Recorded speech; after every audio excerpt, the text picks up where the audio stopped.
assuming we'll commence when he arrives.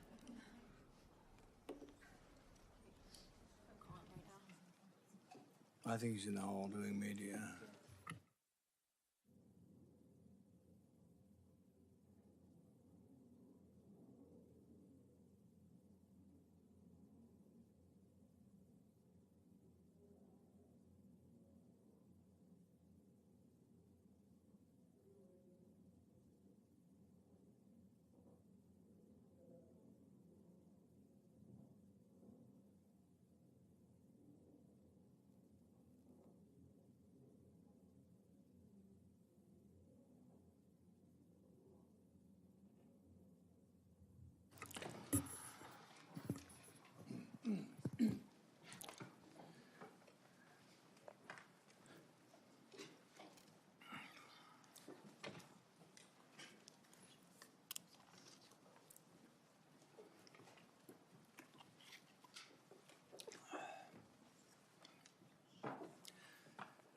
Good morning, everyone.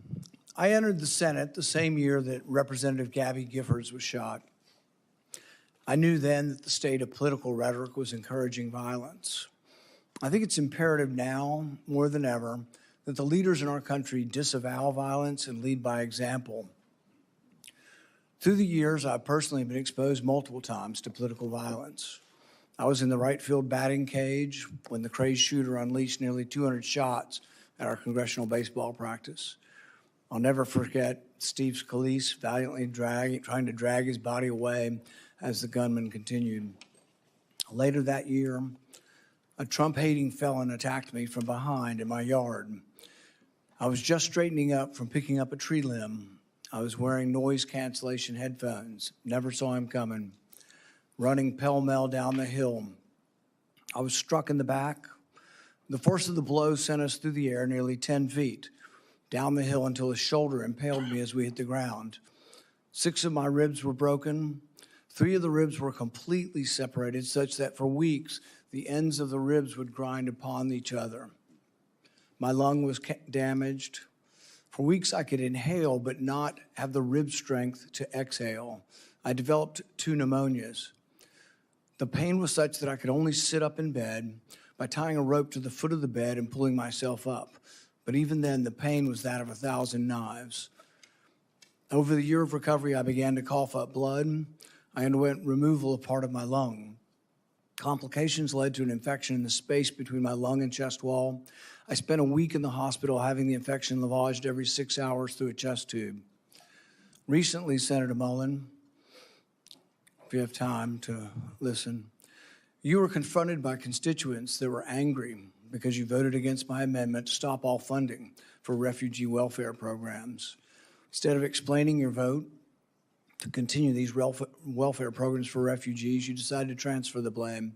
You told the media that I was a freaking snake and that you completely understood why I had been assaulted. I was shocked that you would justify and celebrate this violent assault that caused me so much pain and my family so much assault, that caused me so much pain and my family so much pain. I just wonder if someone who applauds violence against their political opponents is the right person to lead an agency that has struggled to accept limits to the proper use of force. You might argue you were mad and upset about being confronted by your constituents. But Senator Mullin, your constituents are justifiably upset with you. By now, most of America knows that the Somali welfare fraud in Minnesota stole over $9 billion. But instead of defending your vote, you took to continue the vote to continue these refugee welfare programs. You chose to lash out at me. You went on to brag that you'd already told me to my face that you completely understood and approved of the assault. Well, that's a lie. You got a chance today. You can either continue to lie or you can correct the record. You have never had the courage to look me in the eye and tell me that the assault was justified. So today you'll have your chance. Today I'll give you that chance to clear the record. Tell it to my face. If that's what you believe, tell it to me today. Tell the world why you believe I deserve to be assaulted from behind, have 6 ribs broken and a damaged lung. Tell me to my face why you think I deserved it. And while you're at it, explain to the American public why they should trust a man with anger issues to set the proper example for ICE and Border Patrol agents. Explain to the American public how a man who has no regrets about brawling in a Senate committee can set a proper example for over 250,000 men and women who work at the Department of Homeland Security. Senator Peters, you're recognized for your opening comment. Well, thank you, Chairman Paul. Thank you, Senator Mullin, for being here today. Congratulations on your nomination. And I certainly appreciate your willingness to meet with me as well as my staff as we consider your nomination to serve as Secretary of the Department of Homeland Security. I'd also like to welcome your family who is joining us today and to thank all of them for their commitment to public service. We do it as a family, as you know. The Department of Homeland Security is a complicated organization with challenging operational dynamics. As everyone is well aware, many components within DHS are currently operating without funding. But let's be clear, Democrats are committed to funding TSA, FEMA, the Cybersecurity and Infrastructure Security Agency, and the Coast Guard while we negotiate much-needed ICE reforms. We tried to pass those bills by unanimous consent multiple times over the past 2 weeks. Unfortunately, Republicans have blocked those bills each and every time. Yesterday, the White House sent a letter laying out their latest offer, but the devil is always in the details. Administrative action is not enough. We need to pass real reforms into law. If Republicans really do agree with us that TSA and other personnel need to be paid, then they should join us and pass the bills to pay them today. We can do that while we continue to negotiate needed ICE reforms. But let me be clear, these are very straightforward reforms that we're asking for. We just want ICE to follow the same rules that our local police and our local communities follow every day. But DHS has faced management challenges since the start of the Trump administration, and over the past year, many of those challenges have unfortunately only increased. As soon as President Trump was sworn in, he made deep cuts to counterterrorism offices and programs, forced out or reassigned key personnel, and redirected the focus of limited remaining counterterrorism resources away from the serious threats that we face and towards targeting the president's perceived political enemies. The administration has also gutted our nation's main cybersecurity agency, once again forcing out or reassigning highly talented personnel, slashing budgets, and limiting the agency's work to help private companies address significant cyber attacks and protect Americans from criminal hackers and support secure elections. The administration has also taken an axe to FEMA, cutting staff and freezing or delaying critical grant funding for everything from emergency food and shelter after a disaster to flood mitigation programs and security grants to nonprofits, including houses of worship. All these cuts and reassignments have been made at the expense of vital missions, including the core terrorism prevention and response mission the department was created to address. In doing so, the Trump administration has broken trust between law enforcement and the communities they are intended to protect, a break that will have a generational impact on public safety and security. And now, after President Trump's reckless war of choice against Iran, the threats to our nation have never been higher. In my home state of Michigan, just last week, we saw both a major medical device manufacturer get hacked by an Iranian-backed group and a horrific violent attack on Temple Israel, a Metro Detroit area synagogue. President Trump's unilateral and unchecked executive actions have put Americans at risk, and we need a steady, qualified leader at the Department of Homeland Security to address these serious threats. How the Homeland Security Secretary responds to a crisis sends signals to everyone, from the department's own personnel to the American people and to the entire world. It's not the role of the Secretary to be a cable news commentator in the wake of a crisis. The Secretary's role is to lead the response and work to ensure the department that they are leading isn't actually the cause of the crisis. A Secretary who jumps to conclusions without the facts, as we saw in the case of Renee Good and Alex Preddy's killings, only worsens the situation and actually makes us less safe. This is a role where temperament matters, where judgment matters, and where experience matters. We have seen under Secretary Noem's leadership how shortcomings in these traits can compound the challenges that already come with leading a large and complex department. And now, more than ever, we need a DHS secretary who is a steady hand, who will provide thoughtful leadership, follow the facts, tell the truth, and hold agency officials accountable when they need to be held accountable. We need a DH secretary who is committed to the rule of law and who will protect and cooperate with independent oversight, whether that's from the Inspector General or from members of Congress. And we need a DHS secretary who is free from distractions and conflicts of interest that only undercut the department's work and also break trust with the American people. Senator Mullin, I appreciate you being here today to answer our questions about these concerns and your experience and qualifications for the job. And while I'm interested in hearing more about your vision for leading the department, I do have reservations about your readiness to take on such a significant role at such a critical time. I hope you will provide us with the substantive answers today and a candid recognition of where this administration has fallen short on safeguarding our homeland security as you seek to lead the department as our nation faces ongoing security threats and war with Iran. Senator Mullin is to be introduced today by Senator Lankford. Senator Lankford, you are recognized for your introduction of our witness. Paul, thank you. Markwayne, I'm proud that you're here. I get the honor of getting a chance to be able to recognize and introduce my friend, Markwayne Mullin, my fellow senator from the state of Oklahoma, and somebody that I've seen work incredibly hard to be ready for every single task you've ever taken on, and to be able to not only do it, but do it well. There are a lot of folks that think they know you. I actually get to know you, and have had the opportunity to be able to serve beside you for now over a decade and have seen your tenacity and your work effort. Folks may not know that the first time we really got to know each other, ironically enough, was around a natural disaster, a FEMA event. It was Briarwood Elementary in 2013 when a tornado came right through the heart of Oklahoma. You had literally just been elected a few weeks before that and had just taken the oath of office. The Oklahoma delegation all gathered together at the very tragic event there at Briarwood Elementary.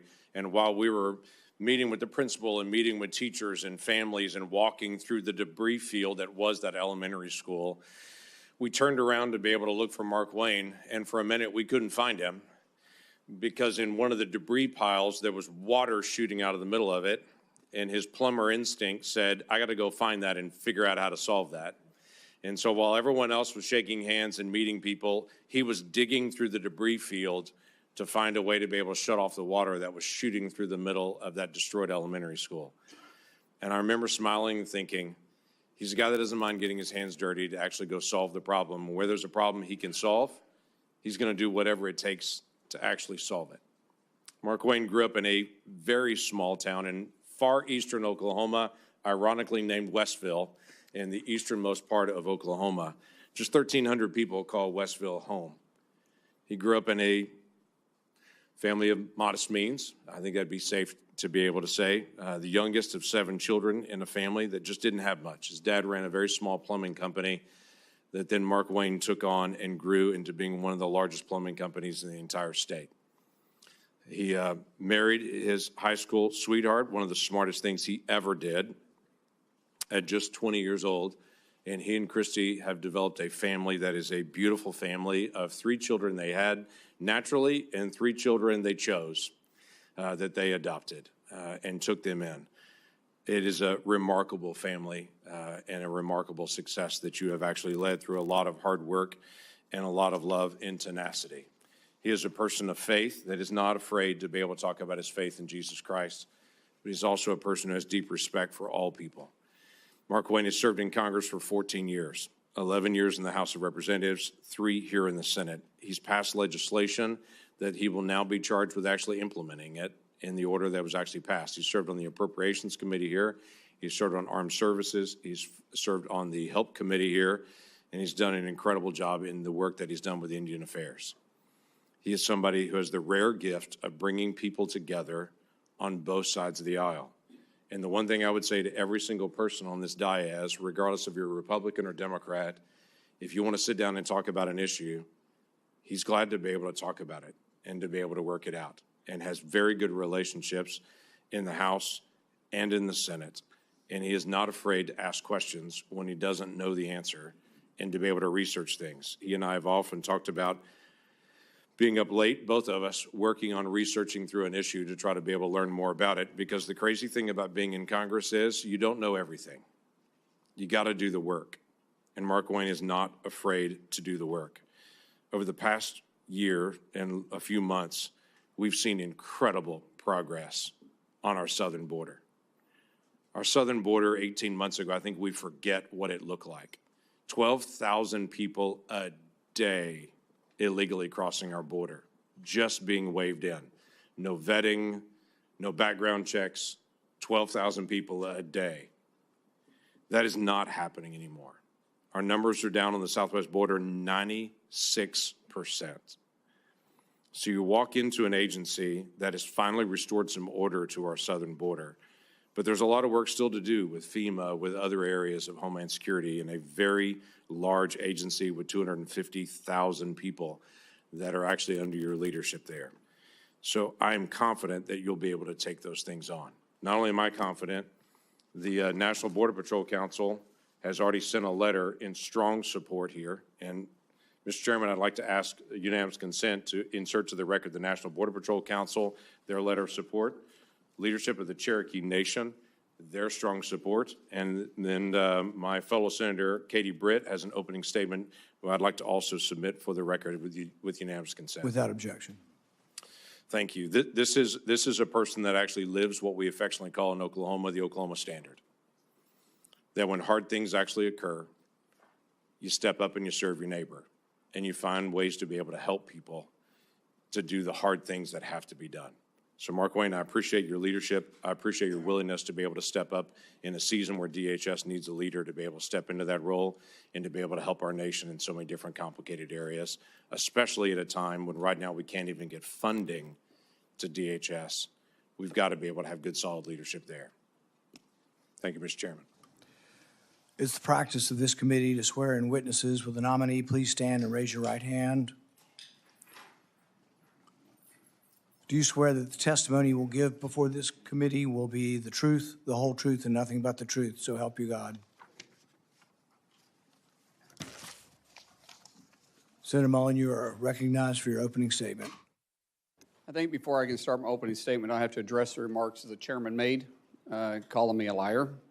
Sir, I think everybody in this room knows that I'm very blunt and direct to the point, and if I have something to say, I'll say it directly to your face. If you recall, back in my House days, we actually did have this conversation because of the remarks that I've made. You were in a room. I simply addressed that I said I could understand because of the behavior you were having, that I could understand why the neighbor did what he did. As far as my terms of the snake in the grass, sir, I work around this room to try to fix problems. I've worked with many people in this room. Seems like you fight Republicans more than you work with us. I did address those remarks. I did explain your gimmicks by the amendment you put forth. And as far as me saying that I invoke violence, I don't. I don't think anybody should be hit by surprise. I don't like that. But if I do have something to say, everybody in this room knows I'll come straight to you. I'll say it publicly and I'll say it privately, but I'll never say it behind your back. So for you to say, I'm a liar, sir, that's not accurate. And I got proof to say that because you have spent millions of dollars in my campaigns against me because we just don't get along. However, sir, that doesn't keep me at all from doing my job. I can have different opinions with everybody in this room, but as Secretary of Homeland, I'll be protecting everybody, including Kentucky, as much as I will my own backyard in Oklahoma. It's bigger than the partisan bickering that we have. It's bigger than the political differences we have. The truth is, I have a job to do, and I don't like to fail at anything at all. So I can set it aside if you're willing to set it aside. Let me earn your respect. Let me earn the job. I won't fail you. I won't back down from a challenge, and I'll also admit when I'm wrong. I'm not perfect. I don't claim to be perfect. I make mistakes just like anybody else. But mistakes, if you own them, you can learn from them and you can move ahead. And I'll make that commitment to you. Ranking Member Peters, Chairman Paul, I do thank you for this opportunity. It is a humbling experience. A kid from Westville, Oklahoma, that grew up with a dad that worked hard. He set the work example for all of us. And all my families, and my siblings, we all work hard. And I'm proud of the family we have. But to say that a kid with a bad speech impediment would one day sit up here in front of you and be nominated to be the Secretary of Homeland, it was humbling enough to be selected by Oklahoma to be their U.S. representative when I didn't even know how to tie a tie. And 10 years later, to be able to be called a United States Senator and serve with all you guys. And I respect every one of you guys. I do. Regardless if I have an opinion about you or not, you were elected by your state, and I respect that. I may disagree with you, but I respect it because we all make decisions based on two things: the way we're raised, which never changes, and our life experiences, which constantly change. For me, to be able to have the love of my life behind me, somebody I literally fell in love with in 3rd grade,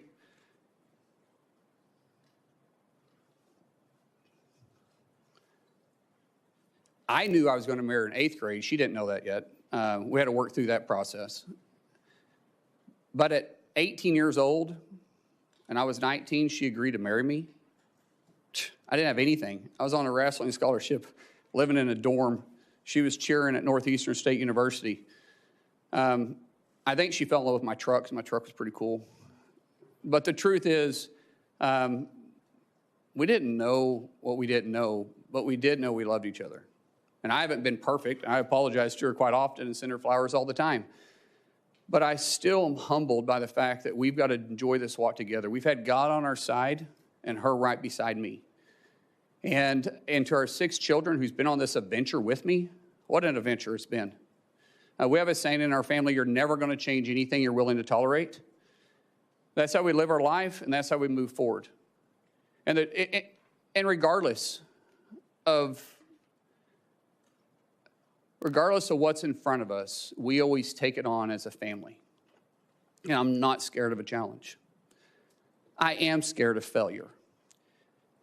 And so I will work hard each day. I'll work hard to make the 280,000 employees at DHS with the 22 agencies that's underneath me proud. I'll show them somebody that no one will outwork. I'll work beside them every single day to not just secure a homeland, to bring peace of mind and confidence to the agency. My goal in 6 months is that we're not in the lead story every single day. My goal is for people to understand we're out there, we're protecting them, and we're working with them. My goal is to make every one of you guys proud. My goal, for those that don't support me, regret not supporting me. But we have to get DHS funded. We have to. My friends, we have to set the partisan side down. And we have to realize that we're putting our homeland and the peace of mind at risk for the American people. Sometimes it's political theater, sometimes it's true differences. But what we do know is that we're playing with fire. We have 280,000 DHS employees right now that are on day 30 without pay, and they're still showing up every single day to do their job. That is a dedicated group of people. And we should all be proud of them. We should all be working together, and we should all be trying to fund them. So I pray, seriously, I pray that we can get past this. That once this hearing is over and once we go through this process, I get it. I get some of it's got to be political theater. I understand it. I've had to really pray about my attitude. But I will say,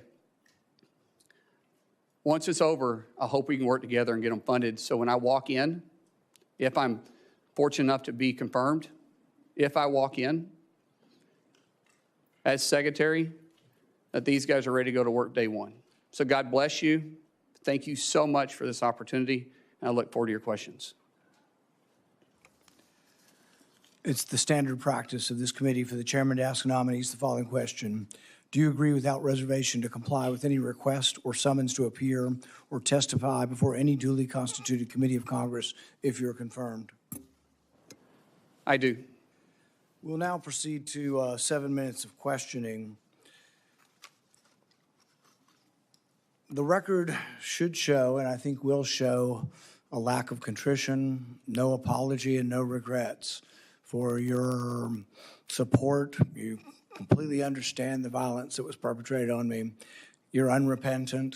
The only thing you quibble about is whether I met you somehow when you were in the house. I don't think we ever met when you were in the house. And this idea that the only thing you're upset about is not that you were for violence. What you're upset about is that I called you a liar because you said it to my face. So it's really more about this machismo that you have. When in Oklahoma the media asked you about the refugee welfare programs, the programs you voted to continue funding, it was this whole idea that you were going to transfer it because you were uncomfortable, your anger, low impulse control, causes you to then go after and decide that you're going to go after me as well. And so you say you completely understood that I was assaulted from behind, had 6 ribs broken and part of my lung removed, and that was just fine. That's something that you, I guess, approve of as far as resolution of political problems. When I talked to you privately on the phone, there was no apology. You just said, well, we can let our political difference, go by. And you said a few minutes ago, we can just set it aside. Well, political differences we can, but when you say that you agree with a felon, a Trump-hating felon who attacked me, somehow you think I'm just going to set that aside? Oh, it's no big deal. I lay in pain for 2 months, had 6 ribs broken, 3 of them separated, grinding upon bone for months, had part of my lung removed, and you think that's great and to be extolled. I mean, the sheer lack of any kind of self-awareness that you're going to be leading thousands of men and women who will have the use of force, and there's been great questions in our country about how that will be used, and you think a violent attack is just fine. So I guess my first question is, do you think that justifying that kind of violence sets a good example for the men and women of ICE and Border Patrol? Mr. Chairman, first of all, I didn't know the extent of your damage. When the phone call was made, I made it to you and I tried to talk to you. You didn't engage at all. In fact, you said, get your paperwork in. It's got to be in 3 days in between. You offered no apology. Sir? And you offer no apology today and no regrets. Haven't heard the word apologize, haven't heard the word regret, haven't heard I misspoke and it was heated and I made a mistake. Haven't heard any of those words.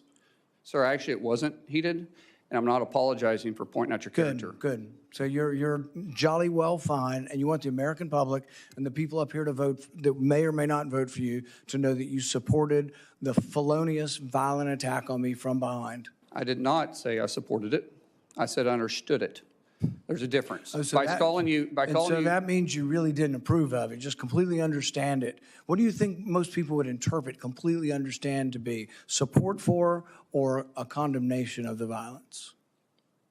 Sir, as I said, we can have our differences. It's not going to keep me from doing my job as Secretary of Homeland Security. I'm going to secure Kentucky and take care of Kentucky as much as I am Oklahoma. If this were a one-off, it would be one thing. If you just disliked me so much that you approved of violence against me, people could just write it off. Well, maybe they hate each other. But really, there's a pattern of this. Let's go ahead and roll the tape.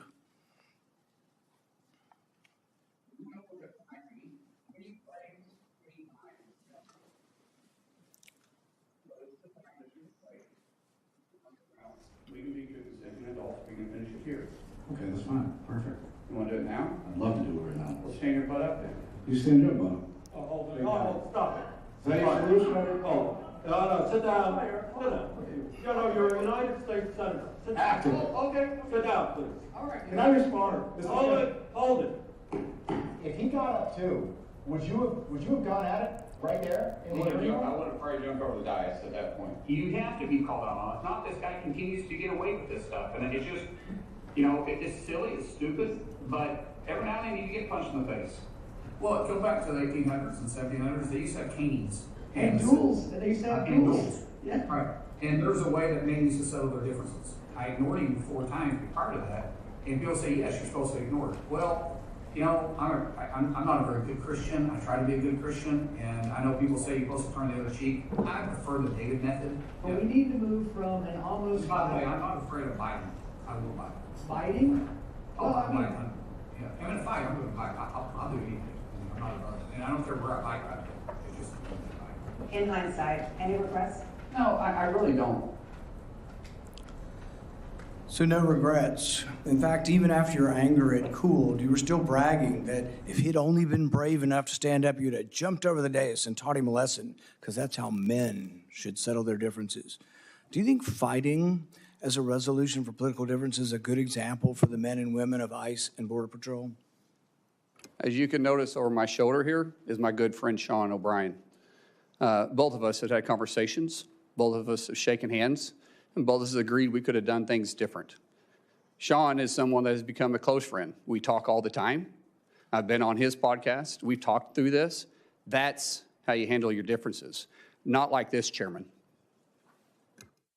I'm glad you guys are friends now and that you've reconciled. But really, it doesn't get to the real point, whether or not you think violence is the way we settle things. In the days after the fight, you said, and I quote, "Sometimes people just need to be punched in the face." Is that still your opinion, that political disputes can sometimes and often only be resolved by violence? No, I don't always agree with that. I don't believe in political violence. I've made that very clear. But sometimes people do need, theoretically speaking, sir, I get it. It's about character assassination for you. That's the way this game is played. I understand it. And you are making this about you, which is fine, but that doesn't keep me as Secretary of Homeland Security. It's character assassination when you were the one lauding the assault. Who do you think started that character assassination? I'm just repeating what you have done in character assassination. I'm repeating your support for the assault. So that's somehow something I started? No, sir. What I'm saying is you're adding a lot to it.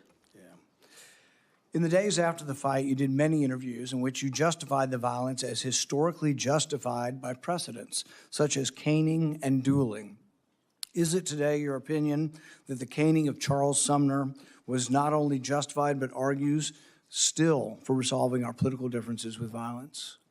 What I was simply pointing out is some of the rules that still apply to this body. For instance, dueling with 2 consenting adults is still there. I was pointing out what is still illegal acceptable. for 170 years. There's no precedent for legal dueling. Even then, they fled the country. Do you realize that the man that beat Charles Sumner with a cane, he beat him till he was unconscious? You know why no senators intervened? Because his friend held a gun on the other senators, and he kept beating him until he crushed his skull.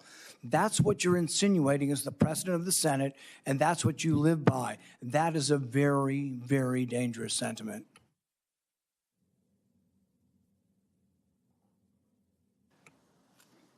After a half a dozen victory lap interviews where you pointed out that the union guy was just lucky that fear kept him from standing up, Dana Bash asked you if you have any regrets about bringing violence to a Senate committee, and you replied that you have no regrets. Today you've said you have no regrets about being happy, being completely understanding why I was attacked from behind. You had no regrets about, instigating a brawl in a Senate committee hearing. Are those still your opinions? Mr. Chairman, you're going to have your opinion. I'm going to have mine. As Secretary of Homeland Security, I'm going to bring peace of mind and security to this country, and I'm going to stay laser focused on that. Senator Peters. Senator Mullin, you have made several public statements suggesting that you were involved in special security forces or combat operations overseas. In 2023, you said in a Senate Republican Conference podcast, and I'll quote, "There's another side of my bio that I don't ever talk about, nor will I. I had to go do something overseas." On March 2nd of this year, you told Fox News interview, quote, "War is ugly. It smells bad. If anybody has ever been there and been able to smell the war that's happening around you and taste it and feel it in your nostrils and hear it, it's something you will never forget." On March 3rd, in a podcast interview, you stated, quote, "I did special assignments outside of DOD, now DOW. I never wore the uniform or the flag on my shoulder, but I might have been in the same area." Your statements in public interviews and your responses to the committee are, quite frankly, are confusing, and they are inconsistent. And I'd like you to clear this up. You're under oath. We can clear it all up right now. And first, I'd like to ask unanimous consent to enter into the record my letter to you on March 11th and your addendum to the committee of March 12th regarding any overseas special assignments. Without objection. So my question for you, sir, is before your time in Congress, other than on vacations with your family, have you ever traveled to a foreign country? No. You've never traveled to a foreign country? Outside of vacation or mission work, no. Okay. Have you, your FBI report does show some travel. I think it was to Georgia and Azerbaijan. You marked that that was not for tourists. Are you referring to August of 2021 when we went to go get the Americans out of Afghanistan? I'm just That's saying. what that travel was for, which Okay. we did So clarify that. you have traveled. So you've traveled to Azerbaijan and Georgia. That was in your FBI report, although you just said you've never traveled. Sir, I thought you were referring to a different time, but in 2021, it was well documented. In fact, it Okay. was all over the news, and I actually did say that, and we put that down on the report. But that was us, which was all over the news, trying to go with a Okay. extremely experienced No, team. I've got other questions, thank Yeah. you. But, so you have traveled overseas, despite your previous comment.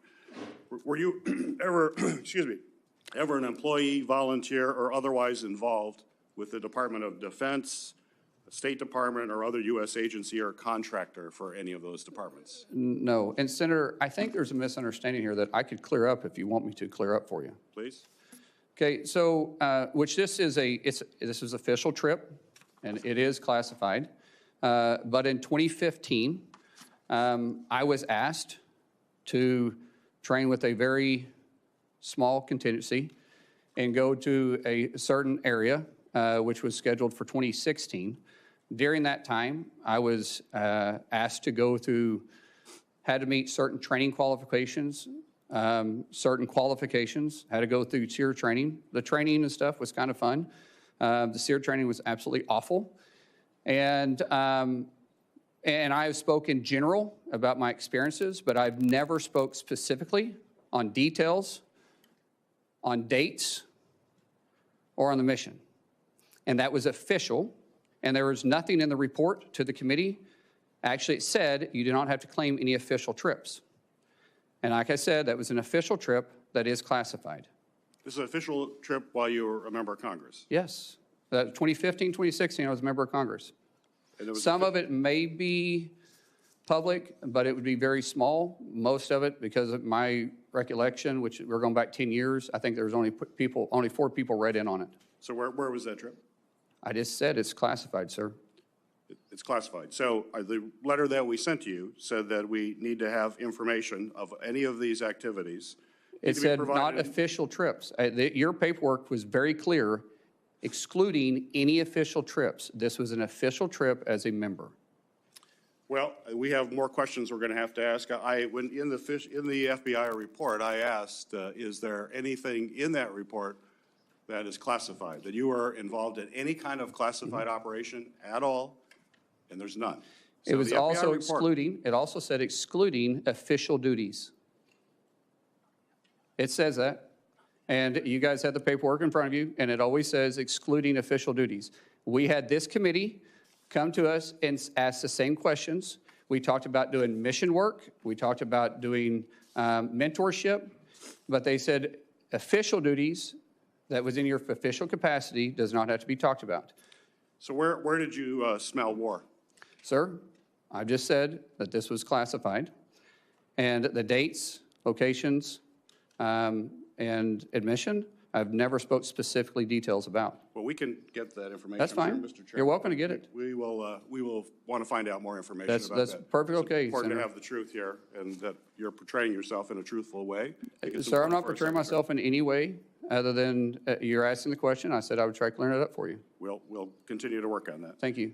After DHS officers shot and killed 2 American citizens this past January, you joined top administrative officials in publicly blaming and disparaging the victims. Following the killing of Renee Good, Secretary Noem called her a domestic terrorist. You, sir, you called Alex Preddy, quote, a deranged individual that came in to cause max damage. Could we expect those kinds of quick responses if you are confirmed as secretary? Would you be basically, well, you did, you responded as Secretary Noem. Are we going to just expect that same behavior all over again? No, Senator. I have a deep amount of respect for you. We've had our differences, but I do respect you. I think I said this privately when we had a conversation. Those words probably should have been retracted. I shouldn't have said that, and as Secretary, I wouldn't. The investigation is ongoing, and there is, like I said, there's sometimes going to make a mistake, and I'll own it. That one, I went out there too fast. I was responding immediately without the facts. That's my fault. That won't happen as Secretary. So you regret that statement? I already said that, yes, sir. Would you want to apologize to the family of Alex Preddy? Well, sir, I just said I regret those statements. Is that the same as an apology? I haven't seen the investigation. We'll let the investigation go through, and if I'm proven wrong, then I will absolutely. How would you characterize your relationship with President Trump? He's a friend. How frequently have you spoken with him in the past year? Often, most of the time about my family. If you want to explain the friendship, I'll tell you. My wife will tell you the same thing. When someone loves your kids when they're going through a difficult time, like we have, the amount of outpouring of support from the president and the friendship we saw going back to 2000 or 2020 was quite remarkable. And so I speak to the president from a friend level more than I do a policy level. Okay. I have more questions, but my time is up. Thank you, Senator. Doing it in a second round. Thank you. Thank you. Senator Moreno. Thank you, Mr. Chairman, and thank you, Senator Johnson, Senator Langford, for let me skip the line. I have to, unfortunately, go to Dover for the dignified transfer, so I appreciate taking the time. It's not often that I get to ask questions for somebody who I've known for a long time, meaning in politics, 2.5 years is a long time. I've gotten to know you as a friend, as a colleague. I've seen you interact as a dad. I've seen you interact as a husband. And I just want the American people to know you're a good man. Thank you. That doesn't always go through all the political shenanigans. And maybe you're not going to replace Shakespeare as the next greatest orator on earth. You talk from the heart. And that's okay. You are who you are. You don't, and I think that's what you don't apologize for, is just being yourself. And sometimes we're imperfect. We don't do the 20-person focus group every time you say a word, and I think that's what people like about you, Markwayne. So I appreciate you being here. I honestly just have one question for you. Do you pledge to support and defend the United States of America nearly as much as you would protect and defend your family? Without doubt, sir, yes. So I'm going to ruin everything for the audience. You will be confirmed. You will have the job, and you're going to make this country safer and better, and for that I thank you and thank your family for supporting you. So I will use the rest of my time now to make a little case to the American people. We have 260,000 families that have not received a paycheck in over a month. 260,000 American citizen families who have not received a paycheck in over a month. None of those people are in charge of policy. There's not one of those families that makes policy decisions for the most part. That's on the people here. There isn't a single human being on this dais that has missed a paycheck. Every single one of us has gotten a paycheck the last 30 days and before that. And yet we sit here and we do political theater. And I said to my colleague, Senator Britt, the other day, that in my 14 months here, I only felt ashamed of this chamber once, and that was last Thursday. When you saw the ultimate political theater, colleagues going, let's fund TSA. How about the Coast Guard?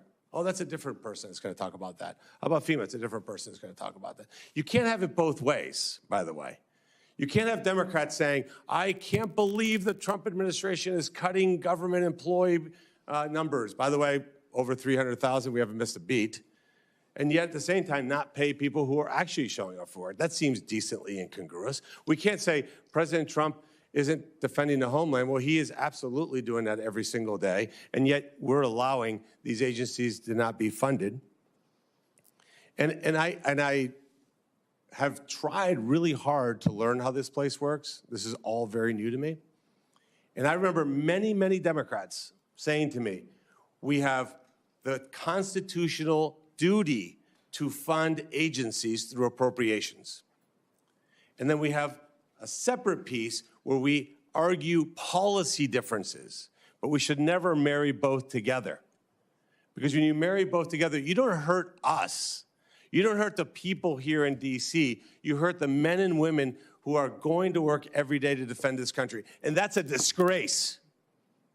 I actually don't know how you would sleep at night knowing that you're hurting families like that. People can't make their rent payments, can't make their mortgage payments. Their cars are being repossessed. They're having to tell their kids they can't send them to dance recitals because they did everything right in life except got a job with the Department of Homeland Security so that a politician can make a 30-second video online and then use it to fundraise for the next election. That's disgusting.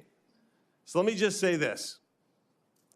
What are we not talking about? You know, the ranking member said, oh, look, we said we'd fund. He's not paying attention right now, which is fine. We said we're going to fund FEMA. When you guys are done talking, I'll continue if you like.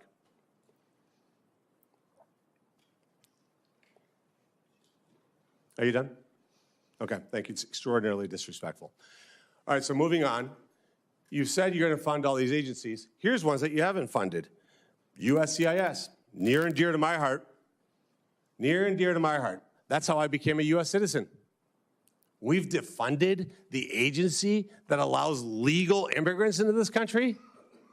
That is insane. Never hear the Democrats talk about that. 3,300 employees just go to work every day trying to process legal immigrants. They don't need a paycheck. I'm going to skip the second one. Go to the third one. Biological and nuclear threat prevention. That seems important. That seems like an agency we should fund. 200 employees, not getting a paycheck. That's okay with the Democrats. The next one, 60,000 employees for U.S. Customs and Border Patrol. People who are inspecting packages, they work with your Teamsters, work with Customs. They're not getting paid. How do you look at those people in the face and know that you're doing that? Now let's talk about Immigration Customs Enforcement. 7,000 special agents that are stopping transnational criminal organizations, drug smugglers, and human traffickers. Are you, on the Democrat side, asking not to fund that? Because ultimately, what this is about is defunding ICE and law enforcement. Are you suggesting that we not fund an organization that attacks transnational organizations? Be specific. Be specific when you say you don't want to fund ICE.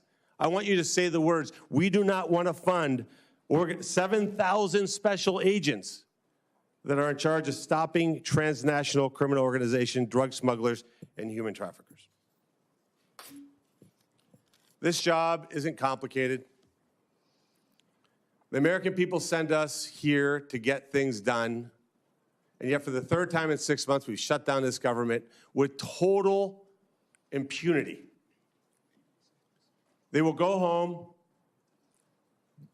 and just make social media videos and try to blame Republicans.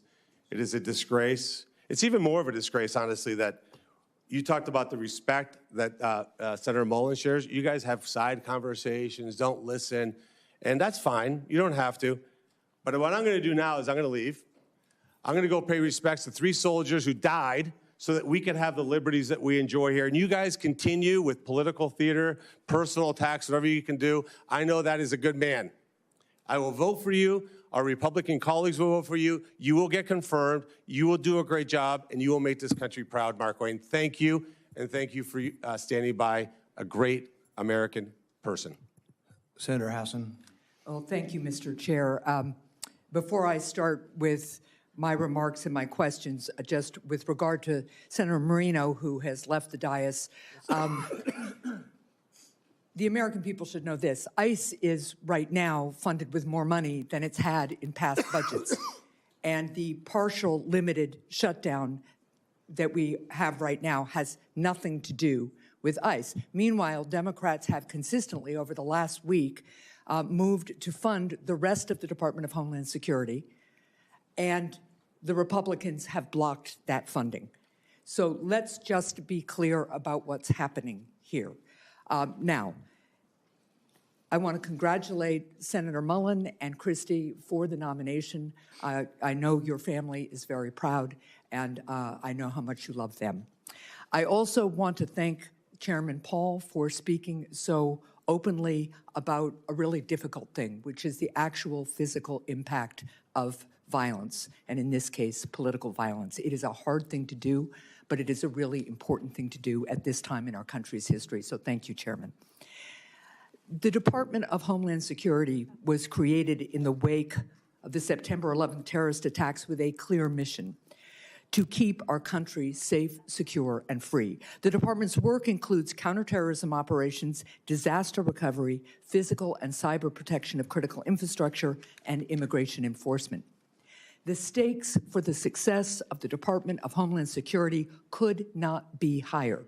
And that's also why Granite Staters and Americans of all stripes have been deeply concerned about what they've seen from the Department of Homeland Security under this administration. People have been rightfully outraged about the lawlessness from the department's leadership, which has not only resulted in the death of 2 American citizens, but has also led to the hollowing out of agencies like FEMA. So to Senator Mullin and my colleagues, what happens here in this room today is not nearly as important as what happens at our border, on our streets, in our communities, and in our businesses tomorrow and every day thereafter. So, Senator Mullin, I'm going to start with a question I have asked every one of the President's nominees. If directed by the President to take an action that would break the law, would you follow the law or follow the President's direction? Senator, thank you for the questions and thank you for the concerns. First of all, I've enjoyed working with you on several different issues. We've had very blunt conversations. To answer your question, the President would never ask me to do that. Well, certainly everyday Americans who have served on juries would disagree with you about that. And the example he has set calls into question that answer. Let's Senator, move, sir. yeah. I have limited time, as Okay, you well yes, know. go ahead. In the past 14 months, Secretary Noem has fundamentally broken the American people's trust in the Department of Homeland Security. The top priority of whoever leads this department next must be to rebuild this trust. If confirmed to lead the department, how will you be different from Secretary Noem? Senator, I think I've said this in a private conversation too. I love Senator Noem's family, and I consider them friends. But everybody has different leadership styles. And throughout my businesses, when I would have to transfer one manager to the next or one executive to another area, and now you bring in a different one, they all have different management styles. My management style is empowering people. And as I said in my opening statement, I want to protect the homeland. I want to bring peace of mind, and I want to bring confidence back to the agency. I'm not going to be the smartest guy in any room I walk into, but I know how to get talent, and I know how to bring those people together. Let me interrupt you again. I'm Yes. sorry, sir, That's okay. because our time is limited. But let's be really clear. What Secretary Noem did was give the green light to lawless behavior. Are you going to give the green light to lawless behavior? I will operate within the parameters and the policies and the laws that you guys set for me. And the Constitution I don't of get the it- United States. Of course, the The Constitution Fourth of the United Amendment, States. among other things. Of course, the Constitution of the United States. I'll swear to uphold that when I get sworn in. But be very clear, I don't get to choose the laws that I enforce. You guys pass the laws. I enforce those laws. Right. And the reason why we haven't had... shooting a protester who was exercising his First Amendment speech and carrying a lawfully licensed gun is not a lawful behavior. Now, let's move on to another issue. Granite Staters pushed back hard against ICE's plan to build a detention center in Merrimack, New Hampshire. And despite poor communication from the department, eventually Secretary Noem canceled the plans for this facility. Senator, will you ensure that the Merrimack plan remains off the table, or will you consider restarting it? Ma'am, I haven't seen the facts behind it. As I stated when we spoke in your office, I will work with you on this. We want to be good partners in your state and in your community. I don't know the strategic purpose of it. I don't know what has happened, so it's hard for me to state something that I haven't got briefed on. But I have made this very clear to you in private and here too. I will work with the community leaders and make sure that we're delivering for the American people what the president set out. I appreciate that. In follow-up conversations with my office, ICE refused to comment on opening new facilities elsewhere in New Hampshire. They've said they won't do it in Merrimack, New Hampshire. But will you commit to me that ICE will not open any new facilities in New Hampshire or elsewhere in the country without the support of the local community? Ma'am, I will work with the local community and I'll work with you in your office. I won't be able to speak to that until I understand the risk and the reason behind delivering the mission that's set in front of us. We got to protect the homeland, and we're going to do that. But obviously, we want to work with community leaders. We want to be good partners, and we're going to work in your state as hard to make sure we build relationships and work in that manner. Well, look, I will be here for a second round of questions because I have a lot more. But let me just point this out. Americans want to secure their country. I agree. We all love this country. We all know we need to be safe, secure, and we all want to be free together. The people of New Hampshire will take into consideration a request by ICE and the federal government to do its part. But transparency and local control and respect of local people throughout New Hampshire and throughout the country is an essential piece of our democracy. And what I've been hearing from ICE and from other DHS folks is, well, the pushback's too hard. You either can make the case for these facilities and explain how you're going to support the local community and deal with the fact that they'll lose property tax dollars, for instance, or if you can't make the case, it shouldn't be built. So I really would encourage the department and all of us to remember that this is a government of by and for the people, and if you can't make the case to the people, you shouldn't be doing it. Thank you.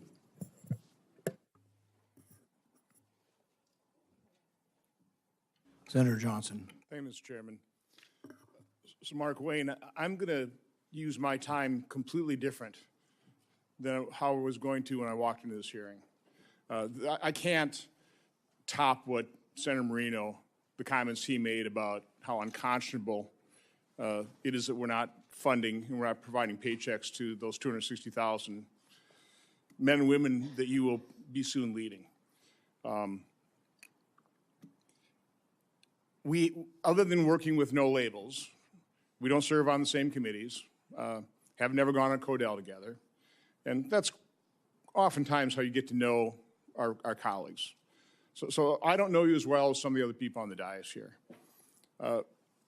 Certainly within conference, we've seen each other interact. We share a couple things in common. I think we're both pretty passionate about our love for this country, about trying to fix the enormous messes left behind by President Biden, Democrats. We wear emotions on our sleeves. But I will say that I've been here 15 years. I've been through a lot of confirmation hearings. I've listened to a lot of nominees. I've heard a lot of introductions. If one of your first decisions as a nominee was to pick the person to introduce you, you couldn't have done a better job. I mean, the introduction from Senator Langford was probably one of the most genuine and heartfelt I've ever heard. And I will say your opening statement was probably one of the more genuine and heartfelt testimonies I've ever heard, if not the most.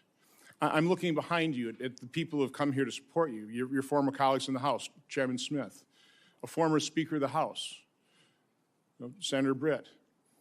But I see Josh Gottheimer there. He's not a Republican member of the House. He's a Democrat. I've seen you interact with him trying to get some permitting reform.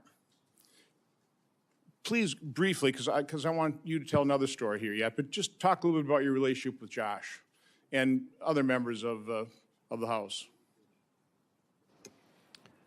You know, Josh and I, we may not always agree on every issue, but he's a friend.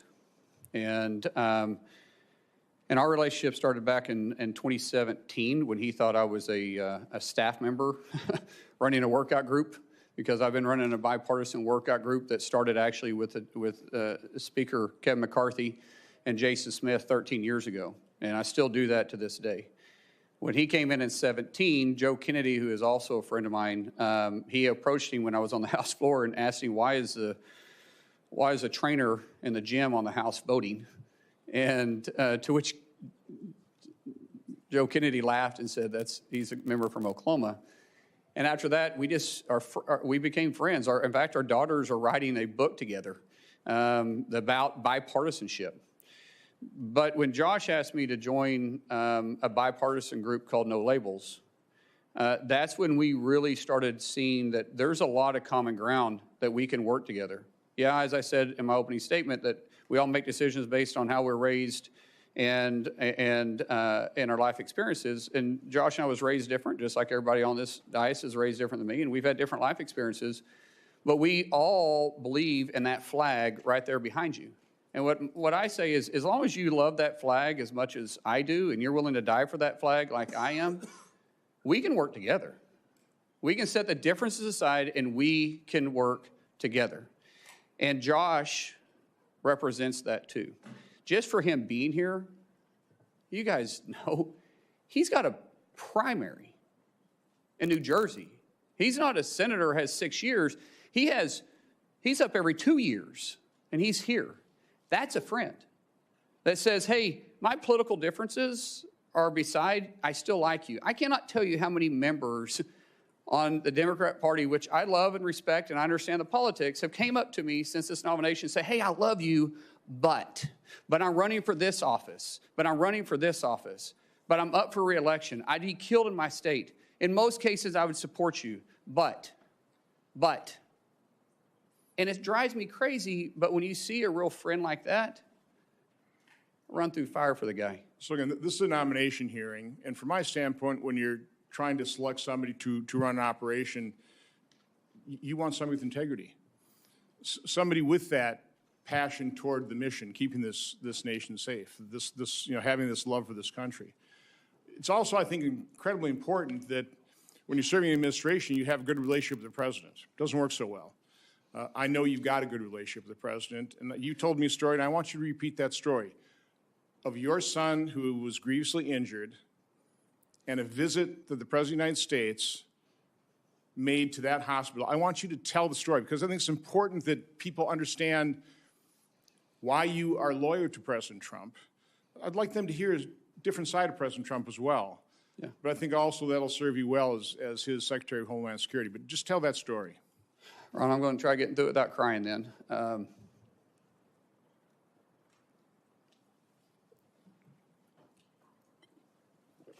It's not about President Trump, it's about my son. So my son was a really world-class athlete, and January 17th of 2020, which mind you was an election year, he had a really serious brain injury. Woke up 26 hours later and he's a different kid. We almost lost him. For 26 hours, he had extremely low pulse. There was a time they thought that they lost his pulse altogether. And when he woke up, he was just different. I mean, here you had a world-class athlete that wrestled all over the world since he was 12 years old, and he couldn't touch his nose. He couldn't walk without shuffling his feet. He had short-term memory loss. He couldn't control his muscles. Couldn't add 5+3. He was in high school at that time. Had to learn how to read, walk, everything. And the president found out about it, and he gave me a call immediately. And one thing that the president joked about was, like, he said, let me get this straight. He doesn't know who you and Christy are, but he knew who I was, because the only question you got right is who the president was. And he said, Trump, with this cocky grin on his face. And but the president didn't understand the severity of it, but he heard it in my voice, and immediately he went to work. I told him we had to get to Bakersfield, California, to the Center for Neural Skills, which is one of the best neural rehabilitation places in the world. And the president offered to send his plane, his personal plane. This is the president of the United States. And I said, sir, we can't fly. We got to drive. We get there, and he called almost every day for 2 weeks checking on Jim. And then he says, I'm going to come see him. And now this is the middle of the election. This is Bakersfield, California. Really not an area he's got to go campaign. And he took the time to come up there and see Jim. And the senator told us that the short-term memory loss something would trigger it. Some big event would eventually trigger where he'd start retaining stuff. Until then, he was still having issues. And the president arrived, and of course there was cameras and everybody around, and of course none of the media ever talked about it, which was funny because the president called him on stage and talked to him. And then we went to the back, and the president didn't talk to me. He didn't know I was in, I mean, he didn't care if I was in the room. Here's a guy that's been over, and his tie is about as long as my son because my son's, it stunted his growth, and so he's 5'3" the rest of his life. And his team came to him twice and said, sir, we got to go, we got to go. On the third time they came over to him, he looked at him and he says, hey, I guarantee you that plane won't leave without me. And for the next 15 minutes, he did nothing but love on my son.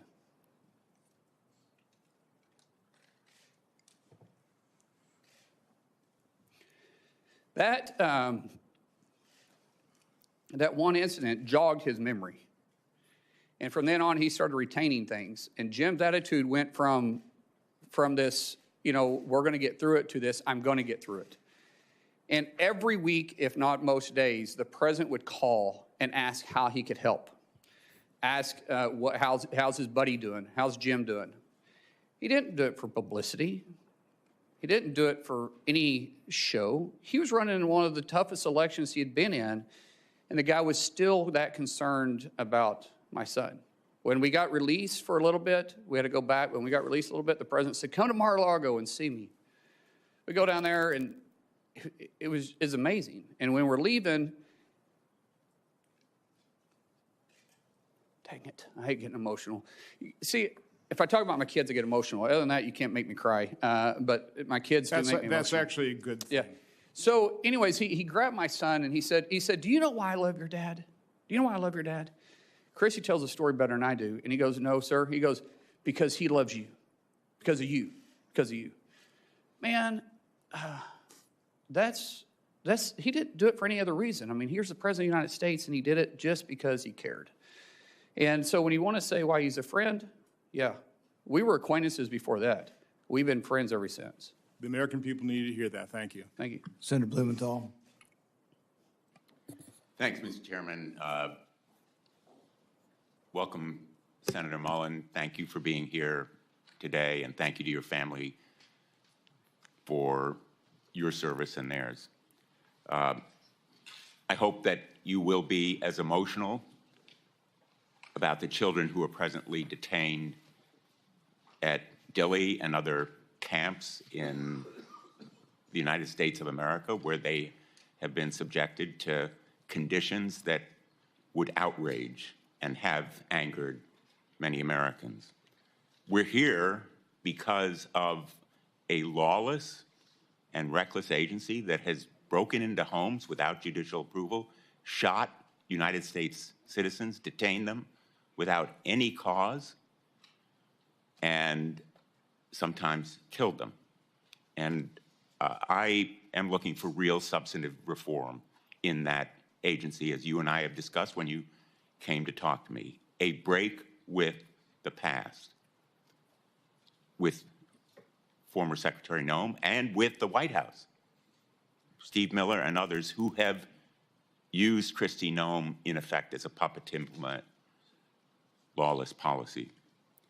I welcome that you have stated you regret your statement after the killing of Alex Preddy.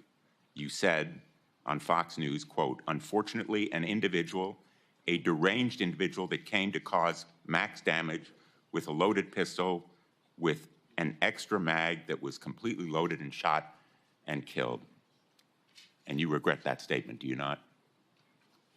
I've already said that, sir, yes.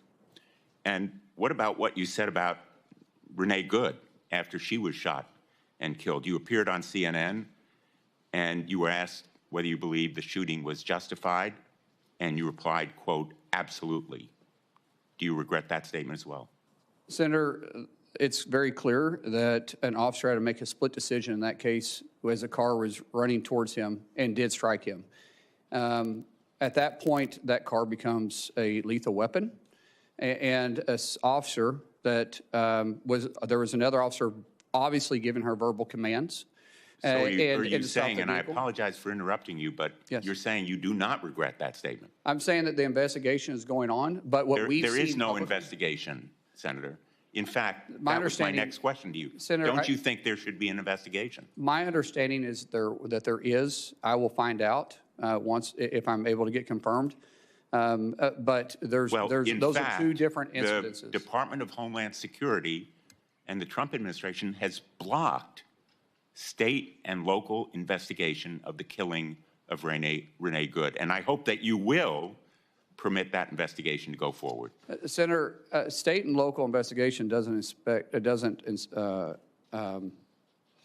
investigate federal. FBI does that through DOJ.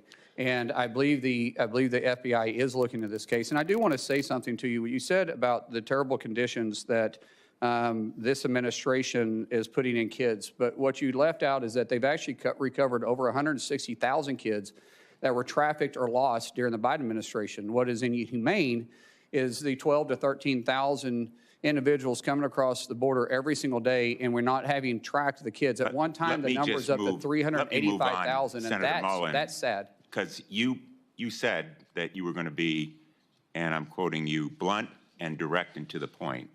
So I regret that you don't retract that statement about Renee Good. But I want to ask you about a statement that was made regarding the Preddy killing by Steve Miller in the White House. He said, quote, that Preddy was a domestic terrorist who, quote, tried to assassinate federal law enforcement.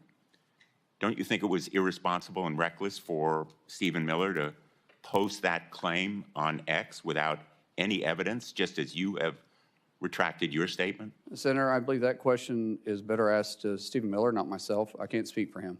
Well, Stephen Miller also said, again on Fox News, quote, under President Trump's leadership, we are looking to set a goal of a minimum of 3,000 arrests for ICE every day. If you're confirmed, are you going to be directing ICE to arrest 3,000 people a day? Sir, once again, can't speak for for Stephen Miller, but I can say the president has tapped me to be the Secretary of Homeland, and I will lead that department, and I'll lead it. So will you continue that arrest quota of 3,000 people a day? No quota has been set for me, sir. Well, in effect, it's a quota if the White House directs the DHS secretary The to President of the arrest United 3,000 States sets people a the day. policies, and I'll be working with the President. If you have a question for Stephen Miller, please Well, I ask really him. regret that you are going to stick to those same policies and practices and condone the statements of the White House that are so demeaning to someone who was a victim of lawlessness and recklessness by an ICE officer. Senator, I didn't say that. Well, let me ask you you're putting words in my then mouth. a different question. ICE has been breaking into people's homes without any judicial warrant. The sanctity of our homes is absolutely critical. I think you'd agree with that point. And it is the law that a judicial warrant is required to forcibly enter someone's home. Kristi Noem acknowledged in her testimony in response to my questions that at least 28 break-ins have occurred. My ranking member leadership on the subcommittee for permanent investigation has produced a report that shows probably many more such break-ins have occurred. The result of a memo last May from the acting director, Todd Lyons, and it's behind me now, that instructed ICE agents to break into homes. I understand that during your staff interview last week, you said that there would be no more such break-ins to people's homes without a judicial warrant. If confirmed, will you commit to me and the chair and ranking member of this committee and the American people that ICE will no longer instruct agents to break into people's homes without a judicial warrant? Sir, you're using the word break into people's houses very loosely. However, I have made it very clear to the staff, and I think when you and I spoke, that judicial warrants will be used to go into houses, into place of businesses, unless we're pursuing someone that enters in that place. I have not mixed words with that, and I haven't changed my opinion about that. A whistleblower testified to our hearing that, in fact, ICE agents have been instructed as part of their training to forcibly enter. I know you don't like the word break-in, but forcibly enter is breaking into somebody's home, bashing down the door, terrorizing children, instructed them to adopt this policy. Will you commit that no longer will ICE agents or CBP agents be instructed to forcibly enter people's homes without a judicial warrant? Sir, I've already answered this question for you. I said we will not enter a home or a place of business without a judicial warrant unless we're pursuing the individual that runs into a place of business or a resident or a house. Senator Langford. Thank you. Thank you. Markwayne, right now, is FEMA currently funded? No, sir. Is CISA currently funded dealing with cybersecurity? No, sir. How about TSA? No, sir. Secret Service? No, sir. Coast Guard? No, sir. Customs and Border Protection? No, sir. The Weapons of Mass Destruction Office? No, sir. Customs professionals? No, sir. This is something we got to get resolved. We can complain all we want to about where things are, but we have an argument and a disagreement on policy areas, and 250,000 federal employees and their families are the ones that are suffering because of our argument. There's a way to solve this. We've talked about it a lot. We should just stay here until we're done. Just keep arguing it out until we've actually solved the problem. But instead, we broke last weekend. Everybody flew home right past the TSA agents that are not getting paid while we flew home. Why didn't we stay? To be able to try to get things resolved.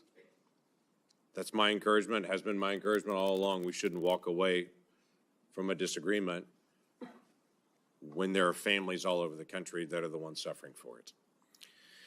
Unfortunately, the state of Oklahoma is pretty familiar with natural disasters, as you know well. You and I have been in multiple different natural disaster scenes.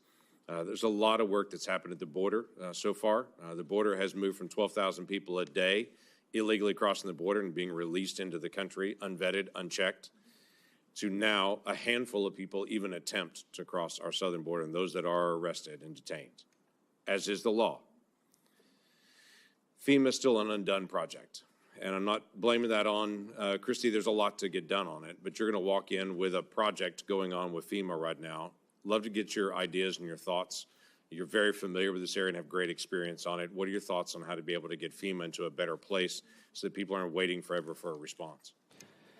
FEMA was never designed to be the first responder. That's the states. FEMA was designed to be the assistance to the states when the disaster reaches certain levels, which we need to discuss those too, because I think some of the levels are unrealistic, especially Senator Hassan and I have talked about this, that sometimes in rural areas, they're not able to meet those thresholds.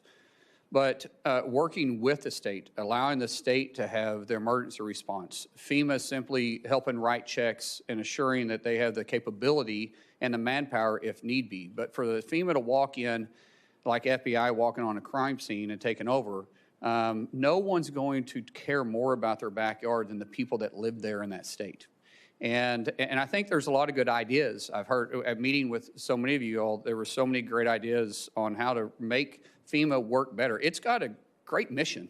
And I think people at FEMA want to do their job, but we can be more effective and be more direct and speed it up. Taking years to get reimbursed is not acceptable. Taking, honestly, months to get reimbursed is not acceptable. See, small municipalities, they can't afford it. They don't have that tax base to do it. And they're already going through a struggling time, which means they're probably losing tax revenue, especially if it hits their town. So we've got a lot of work there. I do believe that the definition of insanity is doing the same thing over and over again, expecting different results. That means we're going to look at each one of the 22 agencies that fall underneath DHS and say, how can we deliver the mission better for the American people? It's great. That'd be a huge help to everybody. Talking about the length of time it takes to get a response, you've been a part of, as I have, on the nonprofit security grants that are out there. We have some locations that are higher risk than others. Synagogues and temples have been one of those very high-risk locations that are out there. Last week in Michigan, we had another situation where a absolute terrorist drove a vehicle packed with explosives into a Jewish daycare, intending to kill as many Jewish children as he possibly could. I mean, that was his intent, was to be able to do that. That location happened to be one of the locations where there's also been this nonprofit security grant to help harden that facility. We have multiple challenges here. One of them is when the decision is made, they make a request, go through the paperwork, get approval to be one of those locations that we say, hey, we need to harden this location. Once the approval is done, it may take months to over a year just for the dollars to actually come on it because there's more bureaucratic hoops to go through. So as you're dealing with things like contracts that are out there and the way decisions are made, or FEMA, that's one of the areas I would encourage you to take a look at. I know you're very passionate about. How do you fix the issue where approval's been done and everyone's saying, great, can we get to work? And the federal government says, no, you can't actually get to work. You got to wait some more before the actual work can actually begin to do that. How does that get fixed? We got to streamline the process and cut out the redundancies. The amount of paperwork, the senator from Michigan and I had a long conversation about this, the amount of paperwork to just, once you're approved, to get the funding flowing, and then the paperwork that's followed up on it is way too encumbersome. And there's a better way to do this. Some of these policies I have to work with you guys on. Some of these grants were written with checks and balances, which we all got to be very cautious on how we spend the taxpayer dollars. Things that I can change, things that I can cut out on the redundancy part of it, I will work with. Things that, as the senator and I talked about, things that it may take you to make changes on, we'll bring it to your attention. I will work with you. And we'll see how we can make it better. Be great. As you know, Oklahoma's been one of the leaders in counter drone. This is a big issue for us as a country. Every high school football game, every college football game, every gathering of people for every festival and gathering across the country has now become a risk location for drones and drone mitigation. FBI can't be everywhere. We don't want them to be everywhere. We do have to figure out some process. So as you begin to think about this issue, it's a tough one to deal with, but it is a basic national security issue as well. It's going to land on your desk pretty quickly, especially with the Olympics coming, with FIFA coming, all those things that are happening. We got to be able to figure out how to do counter drone and to be able to not just identify there it is, but to also mitigate the risk. What are your initial thoughts? Well, I'd love to speak about that. With funding, talking to some of our agency heads, with a lack of funding right now, we have people quitting because they got to go to work. Meeting these demands are even going to be tougher. So we just talk about FIFA, for instance, and then you talk about 2028, which is going to be the busiest year of DHS in history because we have the Olympics and we have the presidential election going on. It'll take 4 months once funding comes in to start replacing those that we've lost for training before we can get them out in the field.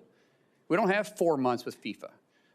But that's and how do we expect these people to stay on the job and work? We're losing institutional knowledge. We're losing people we've already trained, and it's going to be difficult to deliver this mission. The way that I understand is we're behind in UAS, and we're behind in FIFA right now on actually delivering the mission that we have to. We're also behind in reimbursing local communities that's also working with us. That's going to have to take a tremendous amount of focus and partnership. And we, like I said in my opening statement, failure is not an option, so we've got to deliver. But sometimes when you have to rush like this, especially trying to get people on the job because we just quit funding them for the third time in less than a year, and we expect these people to keep working, it puts the mission at risk, and we have a lot of work to do here. Yeah, thanks for stepping up. Christy, thank you. It's a strain on the family and everything else right now. So thanks, y'all, for stepping into this role. Look forward to supporting your nomination. Thank you. Senator Kim. Thank you, Chairman. Senator Mullin, thanks for coming out here. I wanted to just start.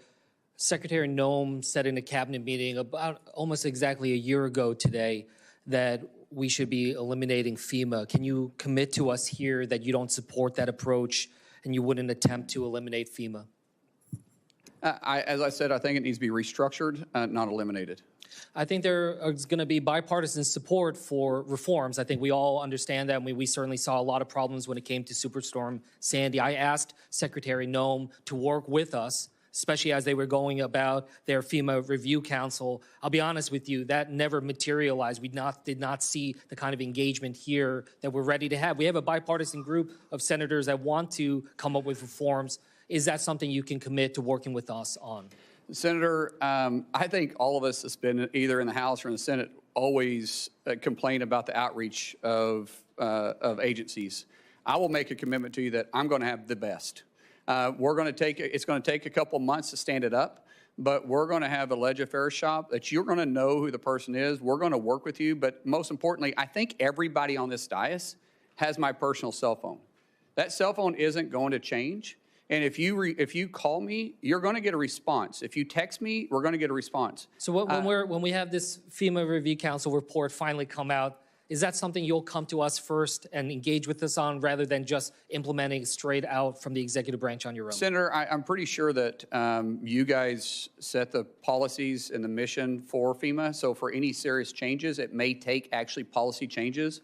And I will be in your office talking to you about it. I appreciate that, but we've seen a lot of significant problems happen. For instance, we saw about 2,400 staff cuts at FEMA. And again, we're not talking about the reforms, but we're talking about those that are trying to respond to these disasters every single day. So I wanted to ask if you're confirmed if you will stop these dangerous staff cuts that have reduced FEMA's disaster readiness. Senator, I'm not trying to play politics, but what's been the biggest disaster is not funding them 3 times in a year. However, some of these agencies underneath the current administration, not some, all of them got very bloated with having too many employees. You think there's still too many staff at FEMA? Senator, I can't answer that. When I get there, we'll be adequately staffed to respond to our nation's disasters. But it's going to take some time to get there because, like I said, people are quitting today because they're not getting paid for the 3rd time in a year, and we can't allow that to take place. I agree, and I hope that we can move forward on that. But one thing that has demonstrated a lack of priority by this administration is the fact that we never actually had a full nominee for FEMA. So I just wanted to ask, do you agree that we need an actual nominee to be a full FEMA administrator that has real experience in emergency management? Absolutely. We're already looking at some in the case that we do get confirmed, which I'm hopeful we do. We are making that a priority in each one of our agencies. But the confirmation also has to go through you, and we know. I get it, but at least we can get a nominee before us, and I think that that's something I hope to take away. That is a commitment you'll make. Honestly, by the experience that I've had, which has been an interesting experience, it's a lot to ask someone, and they got to be fully committed. If they go through this process, it's tough. So I would ask you if I do this, give them a fair shake. For me, a lot of you guys aren't giving me a fair shake to even earn your support. So if I bring somebody else into you, maybe you'll give them a fair shake and you'll actually work with them because I'm going to find somebody that is capable of doing the job, that's smarter at me at doing the job, that has experience doing the job. But when they come to your office and ask for your support, don't tell them it's politics. Don't say I can't. Don't say that, hey, I supported the previous one, but I got burned on that one, so I can't support you. We'll trust, but just give them a fair opportunity, and you might actually like the person we choose. And look, it's not just about the person; it's about the policies writ large. And then look, what we saw before, for instance, Secretary Noem had this policy that required her approval for anything that was going out the door, grants, funding, when over $100,000. And I'll be honest with you, it was disastrous. It held up so much of the funding to FEMA and other parts of DHS. Senator Peters and I did a review of this. Over 1,000 FEMA contracts, grants, and disaster assistance awards were delayed. So I wanted to ask you if you can commit to revoking this $100,000 policy by Secretary Noem. Sir, we talked in your office about that, and absolutely. That's called micromanaging, and I don't know if Secretary put that in or someone else did. I'm not a micromanager. We put people in. We empower them to make decisions. What is required to come into my level will make decisions. We will have a very clear line of communication with every one of our agency's heads on their authority that is given to you that you gave to them within their parameters, and we'll discuss. But we're also going to be very responsible for the taxpayer dollars. But it's unrealistic to some degree. It's just adding so much red tape, though. I mean, they really delayed, especially when it came to disaster response down at the Texas floods. I want to switch gears here. This is something you remember we talked about, but we have this effort right now. ICE has purchased a warehouse in Roxbury, New Jersey. It's a facility the size of 8 football fields to house over 1,500 detainees. Never once did an ICE official go and talk to the local mayor, talk to the local law enforcement, assess the situation alongside the locals. So I just wanted to ask you, is that fair that DHS is imposing these types of large-scale detention facilities without local engagement and input? Sir, being from small rural Oklahoma, it's a big impact, and the community should be visited with, especially when you start taking a warehouse off. It takes it off the tax roll, which could make a huge impact, and you got to deal with impact aid if they're eligible for it. And then you got to talk about infrastructure. You know, one thing I do know is construction. When you start talking about infrastructure on these places, a warehouse sprinkler system is much smaller than when you are housing individuals there. And if you say, I think you said the town is 60,000 people, and I believe you said this was Smaller than that. Is it smaller than that? So about 22,000 people, okay, and of the which the detention center- detainees and the staff there would constitute about 10% of the population of that town. Yeah, and realistically, it's not, most municipalities don't have the capacity in their infrastructure for waste and water. So it's important that we're talking to the communities, and if we're having additional needs, we can work with the cities, we can work with the municipalities, but we should always communicate with them. I agree with that, and this town has only 42 police officers, a volunteer fire department. Does that sound like the kind of town that has the resources to take on a warehouse of this magnitude? Sir, I don't know the circumstances behind this other than what you and I talked about. I committed to you when I visited with you in your office. We'll talk. I even said, you and I get on the phone with the mayor. If I'm confirmed, I'll make a trip out there and see it for myself, because it's a big concern of yours, and we want to address those concerns. And if it's not practical, but I also said it's got to be, there may be a specific reason why it's there. If I can't explain that to you, then that's a different story. But if there's a specific reason I can explain it to you to make it make sense, let's talk about it. But if not, then maybe we can be better partners moving forward. I'm glad that you commit to talking about it. There are some documents I asked ICE to send us about their evaluations of the warehouse. We have still yet to get it. Will you commit that that is something that we can get once If the documents are available, yes, but I've also offered something much better. I'll go with you personally and look at it. That's something that the local community will appreciate, and I hope that you will reassess this warehouse. As I said in my opening statements, we want to protect the homeland, but we also want peace of mind and bring back confidence to the Department of Homeland Security. And all this means that we got to work on that, and I will work on that. Senator Scott. Senator Mullin, congratulations on your nomination. This is a great honor that you have, and you have a great background. So I know you'll work your butt off in the job like you do everything else. President Trump was elected to secure our border, crack down on sanctuary cities, and keep our country safe. I want to thank the President for his leadership and Secretary Noem's help. Incredible progress has been made. Our streets are safer, our borders respected, and the jobs we've created are going to people in this country legally.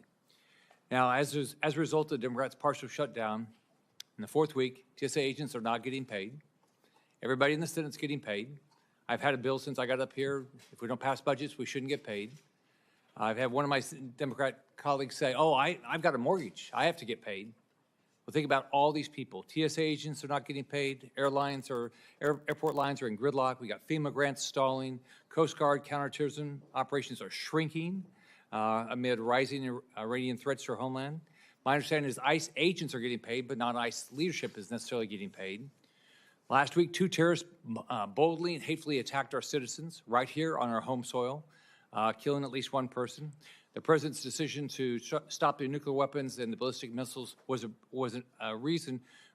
What he's doing is making sure we don't get these attacks on our soil. It was only as a result of brave actions of a class of future military officers, citizens, and law enforcement that stopped these tragedies. They could have been massacres. Still, even as Americans are losing their lives, my Democrat colleagues are refusing to fund DHS and give them what they need to uncover and stop plots like these and protect the lives of our families and neighbors. It seems like that's our job up here.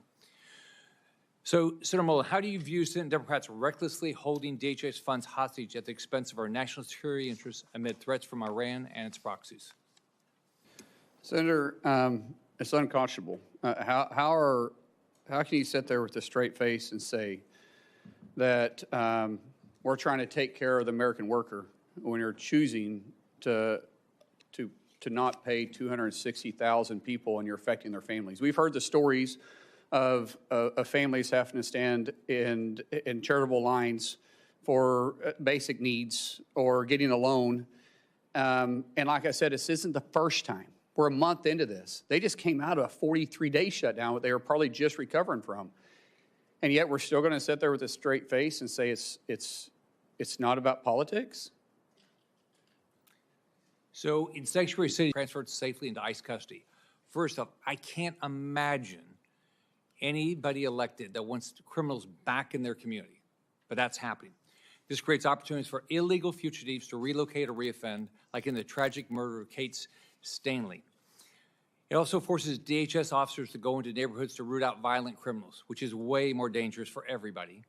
Not only does this cost the taxpayer more, but also increases the risk for everybody involved, including bystanders, DHS officers, and potential future victims. We're seeing this play out right now just a few miles away, where local officials in Fairfax, Virginia are refusing to turn over an illegal immigrant who was arrested for groping 12 underage students. And the local elected want to put that person back out in the community. That's not even here legally. Instead of turning him over to ICE, Fairfax County prosecutors are trying to get him released. This is just one example of how sanctuary city policies choose to put illegal aliens over American citizens. How do you plan to deal with sanctuary cities like Los Angeles and Chicago to remove criminal illegal aliens? Sir, it's been a difficult conversation that's been had with these sanctuary cities. As I said, going on, we don't get to choose which laws we enforce. As elected officials, you shouldn't choose which laws you enforce. We're not asking them to go out there and enforce immigration. We're just saying, be good partners with us. If we've got to serve judicial warrants, let us go serve the judicial warrants. If you pull over somebody that's wanted, that's in the country illegally, and it's a municipality, we're saying just hold them. At least let us do a background check on them and see who they are. And working with the municipalities are going to be vitally important, but also you've got to take a look at if they're not willing to enforce federal law and work with us, then where's the taxpayer dollars going to?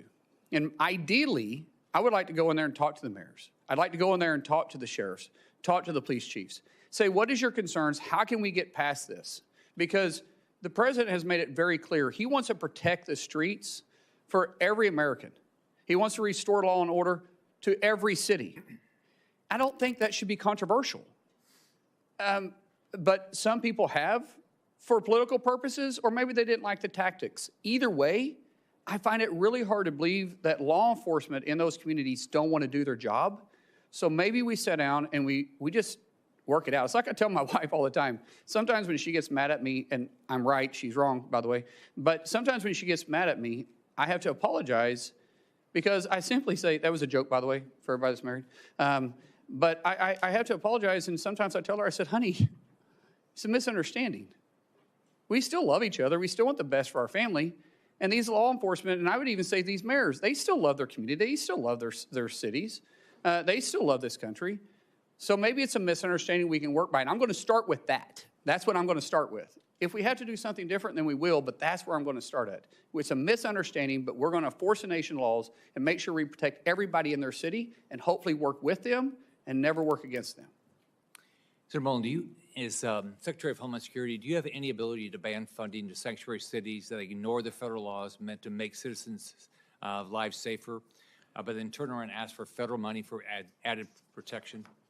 Sir, that would be a last option, but at the end of the day, taxpayer dollars have to be used for the right purposes. And if people are refusing to enforce the nation's laws, then I think it's really hard to justify why we're sending them taxpayer dollars that are coming out of Oklahoma or coming out of Florida or coming out of Kansas or Arkansas when they're making that decision. But I will say that is not going to be my first or second or even third approach, but that would be my last resort. Right. Congratulations on your nomination. Good luck. Thank you. Senator Fetterman. Thank you, Mr. Chairman. So, hello, Senator Mullin. Thank you for coming in today. So, Americans don't like chaos. you know. America definitely didn't like the kinds of chaos during the Biden administration at the border. You know, as a Democrat, I was alarmed that there were up to 300,000 encounters at our border once a month. And that puts that in perspective. That's the size of Pittsburgh showing up at our border. And that's not sustainable, and that's not manageable, and it's making it possible for us to assimilate. And now if you care about immigration, as I deeply do, you can't possibly provide the American dream for people when the size of Pittsburgh showing up at our border once a month. That needs to be brought under control. And that happened. I signed up that as a Democrat. The second part is rounding up all of the criminals and deport them. You know, I can't imagine why we can't agree with that as well, too. That's another thing that I signed up. One name that often doesn't come from my side is Laken Riley. I agree for Renee Good, and I agree for Alex Petty, but I also deeply, deeply agree for Laken Riley and their family. And now all three were failures of our government there in that circumstances. And as I was proud to be the co-sponsor of the Laken Riley bill, because we have to address that. Two things must be true here.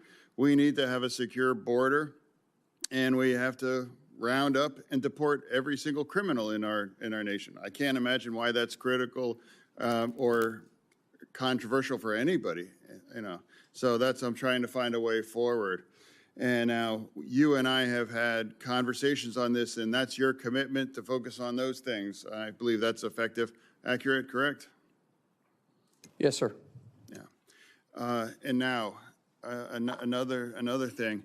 I know there's a lot of hard personal feelings here, and absolutely, it's terrible what's happened, and political violence. I mean, it's rampant. So now, but also, President O'Brien's here not for round two. He's here because he fully supports your correct. Yeah, round three. Okay. Yeah. So it's about letting it go and moving on. And I've done that too. When I was in the hospital and things were touch and go, you know, I know there were unkind things said about me, but I can just say that it's better to just let it all go and to find a way forward. That's the time that we're in right now in our country on that. Now, people might describe you in those kinds of moments, but I'm going to describe you. We got a chance to get to know better when we joined a Codel to Turks and Caicos, correct? Yes, sir. Yeah, and we did that because Americans were looking at over a decade in prison because they had a couple random bullets in their luggage. And those Americans ran the gamut of a black grandmother from Florida, I believe, and Pennsylvania, that live in Western Pennsylvania, that I did, and I was able to welcome him at the airport when he returned there. So that was about a commitment to working together. Imagine, just because a couple random bullets, accidentally, they were looking at over a decade in prison. Now, we worked together, and now not one single American really faced that kinds of thing. So that's about committed to working together. So now, and also as a Democrat, you know, that I made me the only Democrat that refused to shutting our DHS down. You know, some people might say that doesn't mean I have any less commitment to reform ICE. That's just categorically not true. But it's a strange devotion. I don't understand why you would shut the entire agency down just because you want those kind of reforms on ICE that has absolutely no impact on ICE and doesn't force any of those things. I refuse to do that, and I refuse to punish those union members that are working. And now especially parts of that, it's true. It's like the cybersecurity agency is part of DHS. Yes, sir. Yeah, and that's currently on the shutdown. And now two of the top agents of cyber attacks come from Iran and China. They must be elated to know that part is all shut down. because that's part of this shutdown that does not bring any reform to ICE.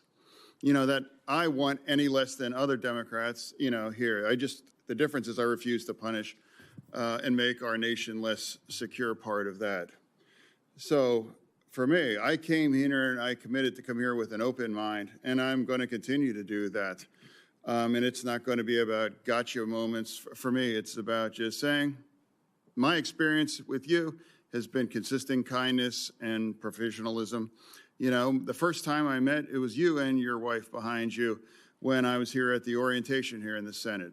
And even before you got the call for the big job, you know, we were even discussing about getting together and having dinner as family. So that's an ongoing relationship, because that's also part of the fact here in this town, you got to get along and find a way to work together. And now we have to come at it and just let things go in the past for that.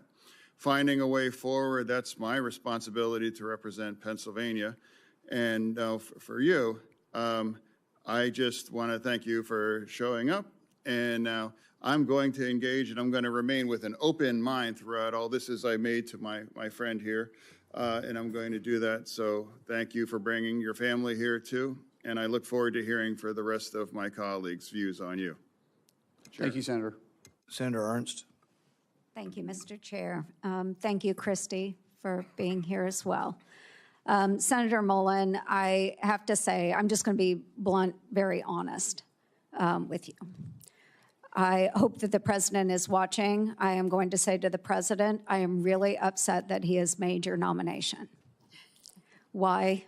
Because I will be losing from the Senate one of the best friends that I have here, truly. But in that same accord, I am so grateful to the president for making your nomination to Department of Homeland Security.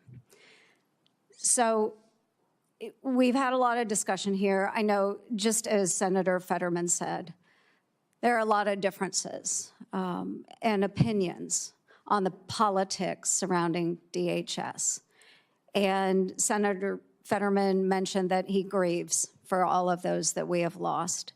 Those protesters, we grieve the loss of young women, young men that we have seen at the hands of those that have migrated illegally into the United States of America. We grieve them all, and I think we can acknowledge that. And it's important that we do that.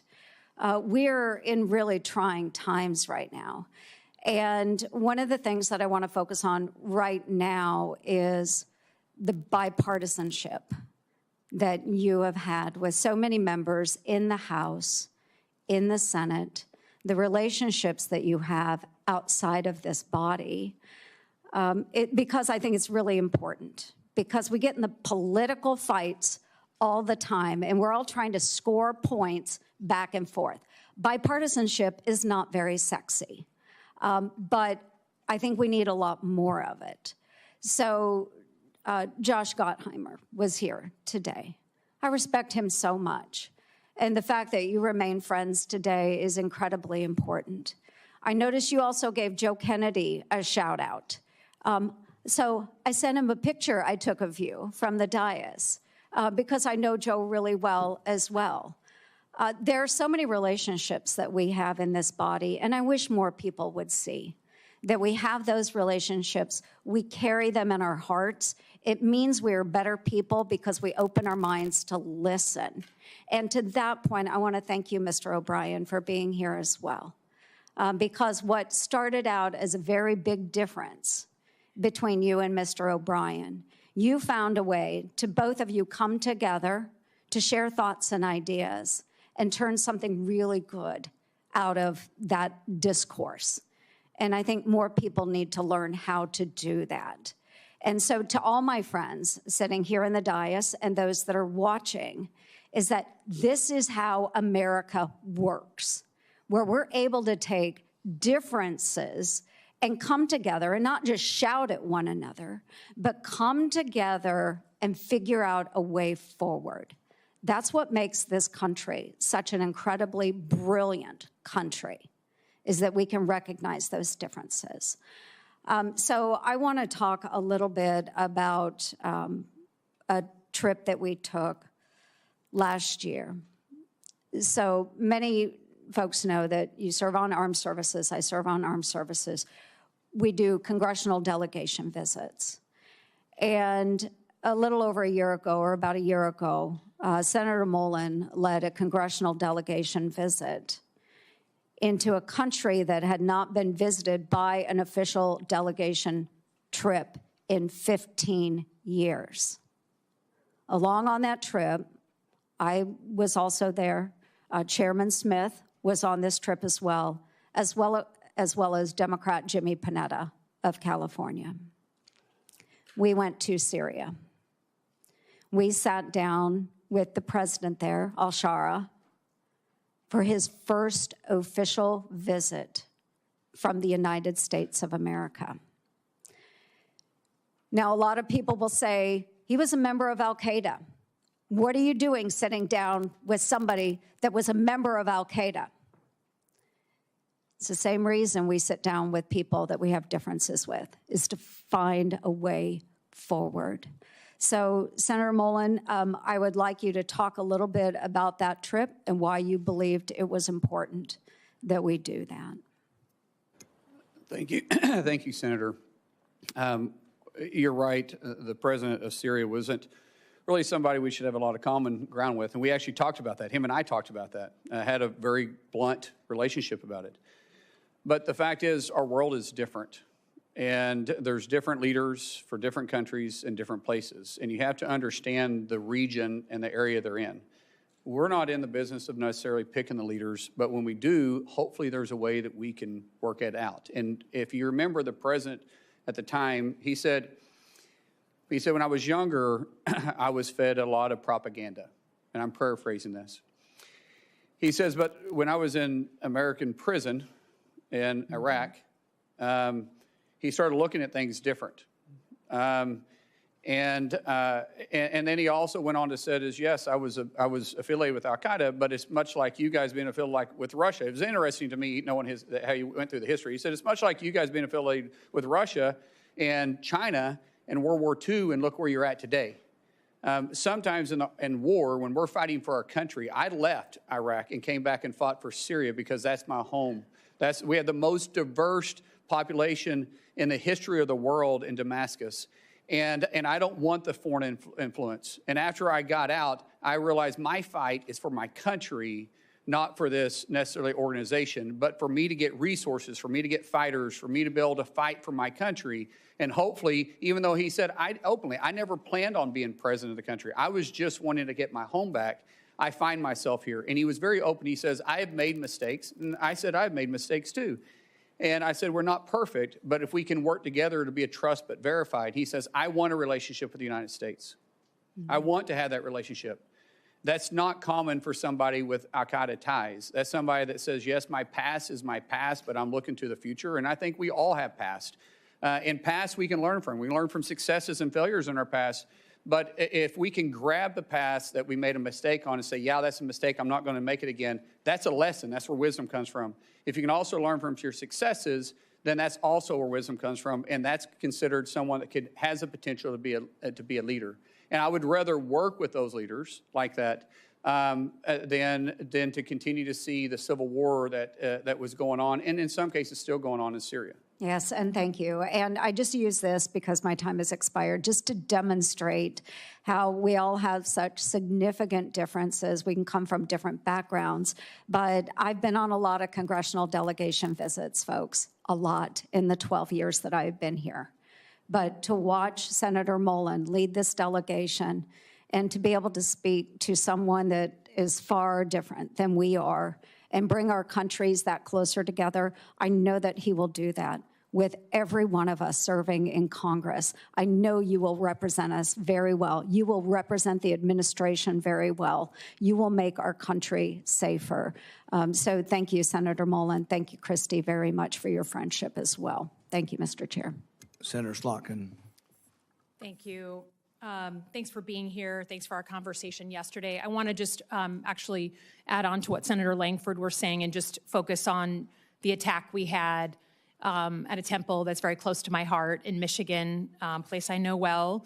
Last week, we had an anti-Semitic attack meant to terrorize not just that synagogue, but the entire Jewish community.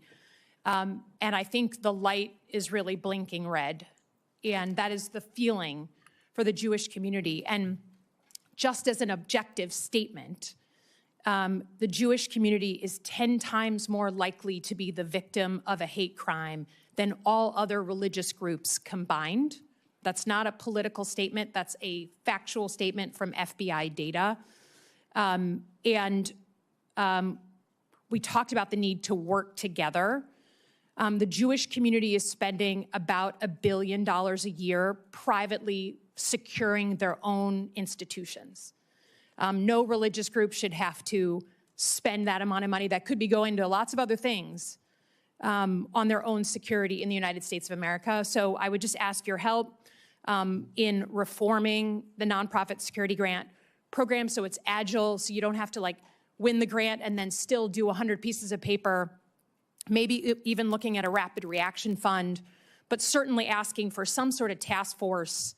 You know, I'm thinking about the community in Australia that went to the Australian government, the Jewish community, and said, we're seeing just a real uptick in threats. We're terrified. And then we have Bondi Beach and a very horrible thing. So can we just agree in public, again, on a bipartisan basis, to sit together to reform this program and figure out how we manage to the threat, because we're not hitting it right now. Senator, you have a wealth of knowledge from your service in the intel community, and you will know this issue probably better than me. And so I would welcome the opportunity to sit down and talk to you, figure out what we need to do. I know this is very personal to you, and that's great. We may have some differences on some political views, but this isn't one. You and I will be, you know, laser focused and get this resolved if it's possible. But yes, I would absolutely welcome an opportunity to work with you on this. Great, I appreciate that. I think, you know, in general, your position or your future position as Secretary of Homeland Security sits at like the fulcrum of these big issues we're having as a country. Just big cultural issues. The use of law enforcement in our streets and where our rights begin and end, and then our elections, our democracy. And given the importance of that, I think it's important that we state really clearly where you are on those two issues. You know, I think first and foremost on the use of ICE. You know, my state voted for Donald Trump in 2024. A lot of people supported the president's immigration agenda, but then they watched with their own eyes, not filtered through a news source. They watched with their own eyes American citizens killed in their streets for protesting. They saw children caught in the crossfire and being tear gassed. They saw people randomly being pulled out of their cars and walking down the streets because they happened to look like they could be an immigrant and checked for their papers, which for many of us has a real history. They have seen people law enforcement go into people's homes without a judicial warrant for a country that was invented because we were being oppressed by a foreign force that demanded entry into our homes. So you say you don't want ICE in the news. You say you want to rebuild trust. Your predecessor was fired because she couldn't manage that, and you know, people had to go in and bring the temperature down. Can you, without other words, just state clearly what you'd be willing to do to fundamentally reform ICE and put into law to do so, since that trust is gone?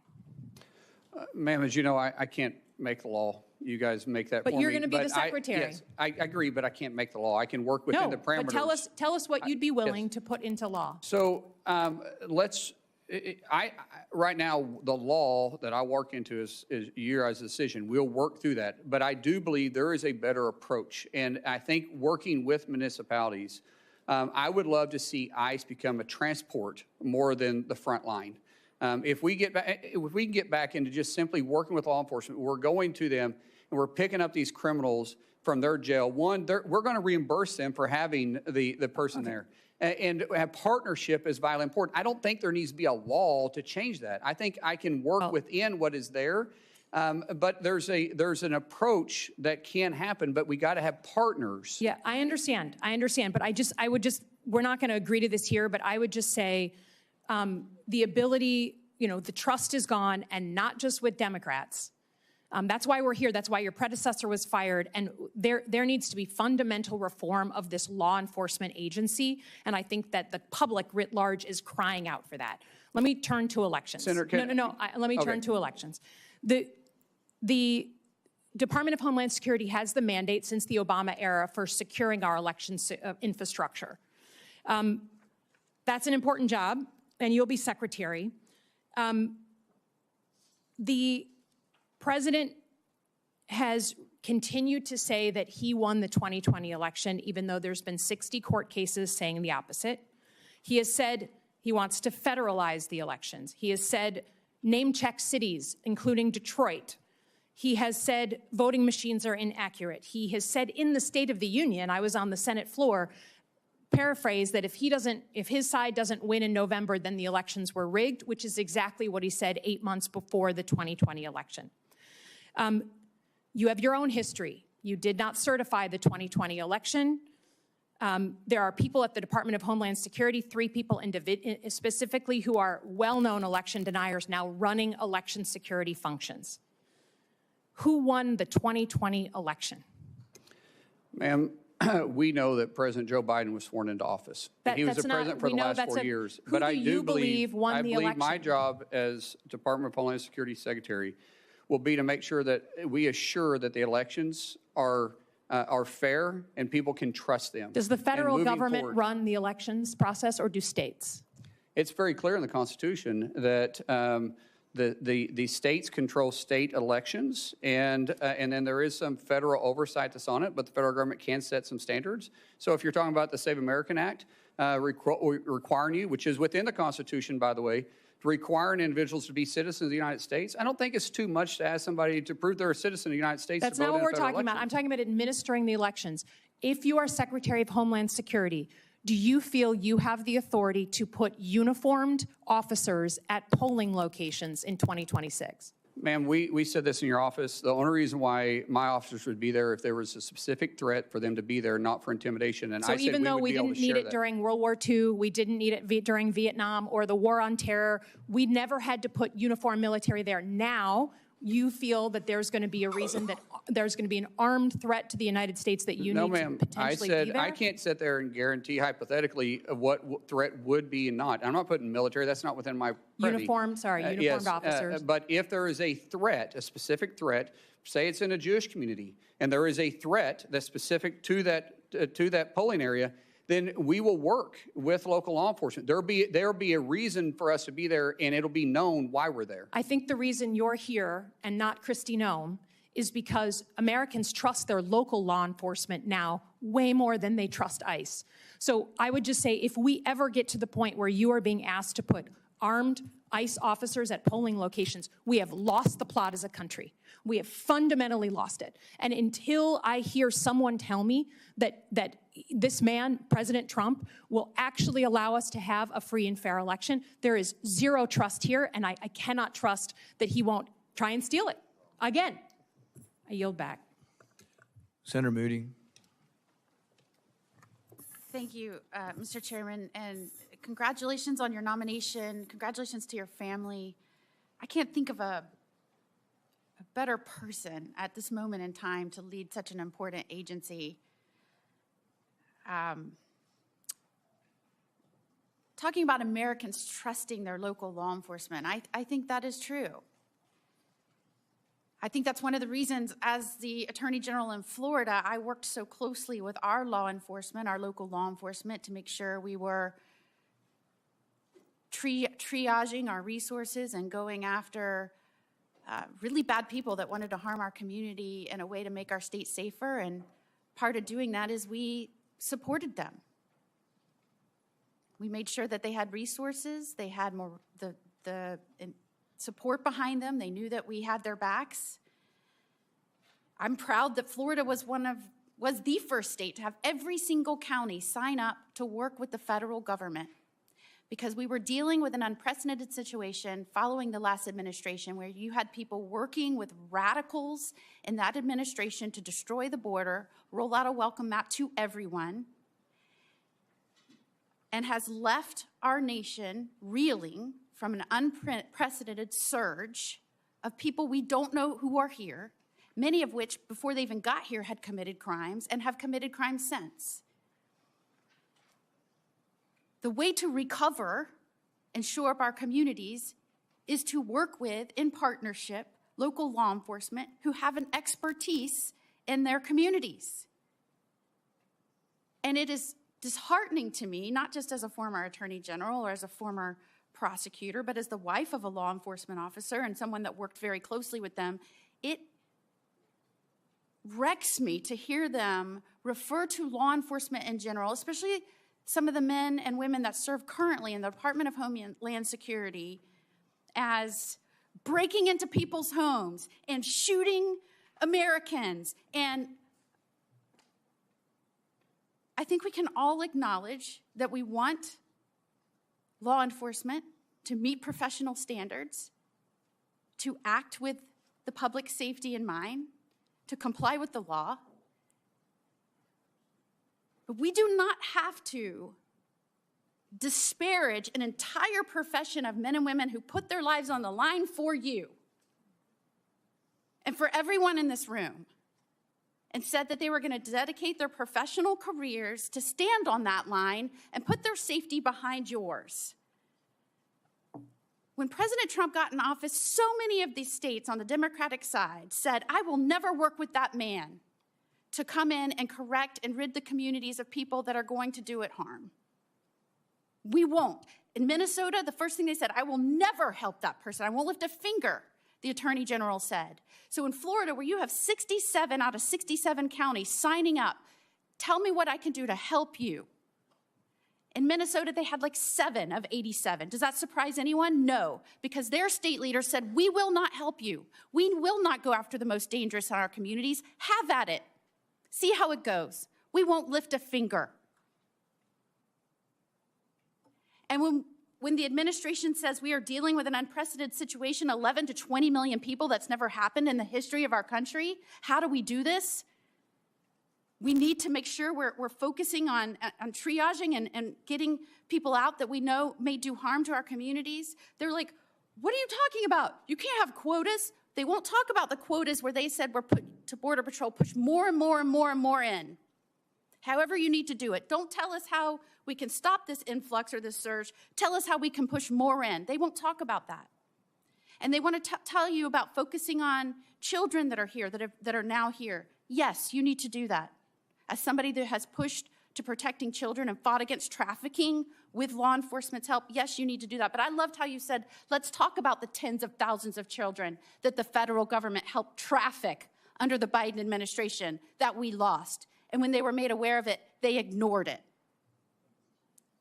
You will now have to take over an agency that is charged with cleaning up a disaster, a danger. The Biden administration did that. I cannot think of a better person, someone who acts passionately and fiercely fights for the people he loves, and someone who loves this country and thinks of other people before himself. I am telling you, in Congress, there are all kinds of personality types. But this man came up to me time and time again as the newest United States Senator and said, what can I do to help you? How can we make this place work? How can we get this done? And I look over the course of your life, you left school when your father got sick to go help your family business. That's the kind of person you are. The kind of person that stands up for every person in this office. That's the kind of person, passionate, fierce, a fighter, loyal. That's who I want now protecting this country at the head of the Department of Homeland Security. You said in your testimony, I'll fight for your family just as I fight for mine. Tell me about that personality trait and how you think that will help the Department of Homeland Security in this unprecedented time where the last administration, the last president of the United States, abandoned his role to secure this country. Tell me how you bring the personality and your character traits to this role. It's the way I was raised. It's the way It's the way my, my dad raised us, the way my mom raised us, the way they were raised. We love this country. I mean, think about it. I'm getting to live the American dream. You're telling me a kid from Westville, Oklahoma with a speech impediment would ever be able to be here? That only happens in America. Only in America. And we all probably have the same type of dreams because none of us have royal blood. Maybe some of your parents might have served in public office or not. Mine most certainly did not. And the fact that I'm here, my goodness, that's why people want to come to our country, because they want the American dream. And I want everybody to have the same opportunity that I have, but we have to secure the homeland. We have to make sure that they feel safe stepping out and being in the public eye. We got to make sure that people can have a peace of mind and trust our government. And right now there's a mistrust in our government. I think we have an opportunity to maybe work on that. I meant it when I say that I hope in 6 months we're not. I can't guarantee it because the news choose what they're going to run, but I hope that I'm not on the news every 6 months or 6 months from now every day. I hope DHS is just able to be laser focused on doing their job and it isn't controversial about taking care of the homeland. I hope people have confidence in our in our agency again. And I'm going to work every day to restore that. And you'll bring that same passion and zeal and protective instinct to protect every family and every community, working with local law enforcement because they know how to approach in a safe manner their communities. Nobody will take care of their backyard better than the individual. Senator Gallego. Thank you, Chairman. Hello, neighbor. How you doing? Easy day. Hey, brother. Good to see you. So, some very specific questions. What is the primary mission of Homeland Security investigations? From the IG or from us? I'm sorry, from Homeland Security Department. There's HSI is within Homeland Right. Security. What is their primary mission?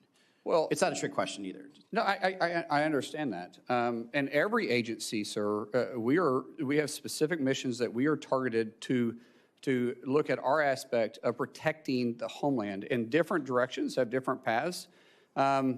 And in different agencies, region-wide, there are 22 of them there. We all need to be in the same boat, row in the same direction, working for one common goal. And as I said, that's protect the homeland, bring peace of mind, and secure the confidence of the American people. Okay, so HSI, and I've being from Arizona, we're very familiar with CBP, ICE, and HSI. HSI specifically is very important because they specialize in dealing with human trafficking, human smuggling, counterfeit, bank fraud, things of that nature. Actually, I have a lot of friends that have worked for them forever. The reason I bring this up is because there is confirmed reports that the Secretary of Homeland Security has ordered HSI agents, pull them off what I just told you were very important missions, to go to Arizona and investigate the 2020 election results, right? That's a very big concern of mine because these agents should be doing the work they're doing. A lot of them already are, field ICE agents instead of actually doing these long-term investigations. But now they're not even doing the ICE enforcement. They're literally going back and looking into conspiracy theories. So, for my experience and seeing you both on the House and the Senate, do you believe that Joe Biden won Arizona in the 2020 presidential election? The reason I ask is because, again, you're potentially deploying HSI agents to Arizona to check a result using our taxpayer dollars to follow up on a conspiracy theory. Sir, I'm not familiar with what the former secretary did here, and nor am I here to debate what happened in 2020. I do know that there's an opportunity to look at 2020 and make sure that anything that went wrong we can fix moving forward, because what we wanted to make sure is that in the next election, be it the midterms or in 2028, the American people trust our election system. Trust is vitally important. I want to always look at past mistakes and past successes, because I've addressed this multiple times, and I know everybody's busy here, and I know you didn't get to hear me earlier. But Senator, I think we can always do better, and I want to do that. Just like you and I, we've worked on immigration issues before, but because we both know we can do it better. But you're talking about perspective. I'm talking about going back, and the fact that we're using Homeland Security funds, investigators that should be using their time and value more to check onto something that, by the way, had multiple independent audits, even one run by the Senate Republican and Senate State House representatives that passed, accuracy tests, hand counts, 14 court cases that were confirmed that Biden won in my state. And so when I have personal friends that are HSI agents, friends that I know are telling me they are now being diverted from their duties, and what they're doing is they're instead of investigating child sex trafficking, child abusers, drug traffickers, which I don't disagree, we have not been doing the best at, and certainly I think a lot of that was under the Biden administration, did not do that sufficiently. But now instead of it not being done, now we have the opposite, where some of these best trained people are being ordered by somebody within the chain of command of the White House, which I get to quest later, to go investigate this false this false conspiracy theory, right? And like, as much as, for me, a concern of mine, because, I do know you very personally, and we got into work together. I think you're an upstanding guy, and I reject this idea that you're not qualified for this job 100%.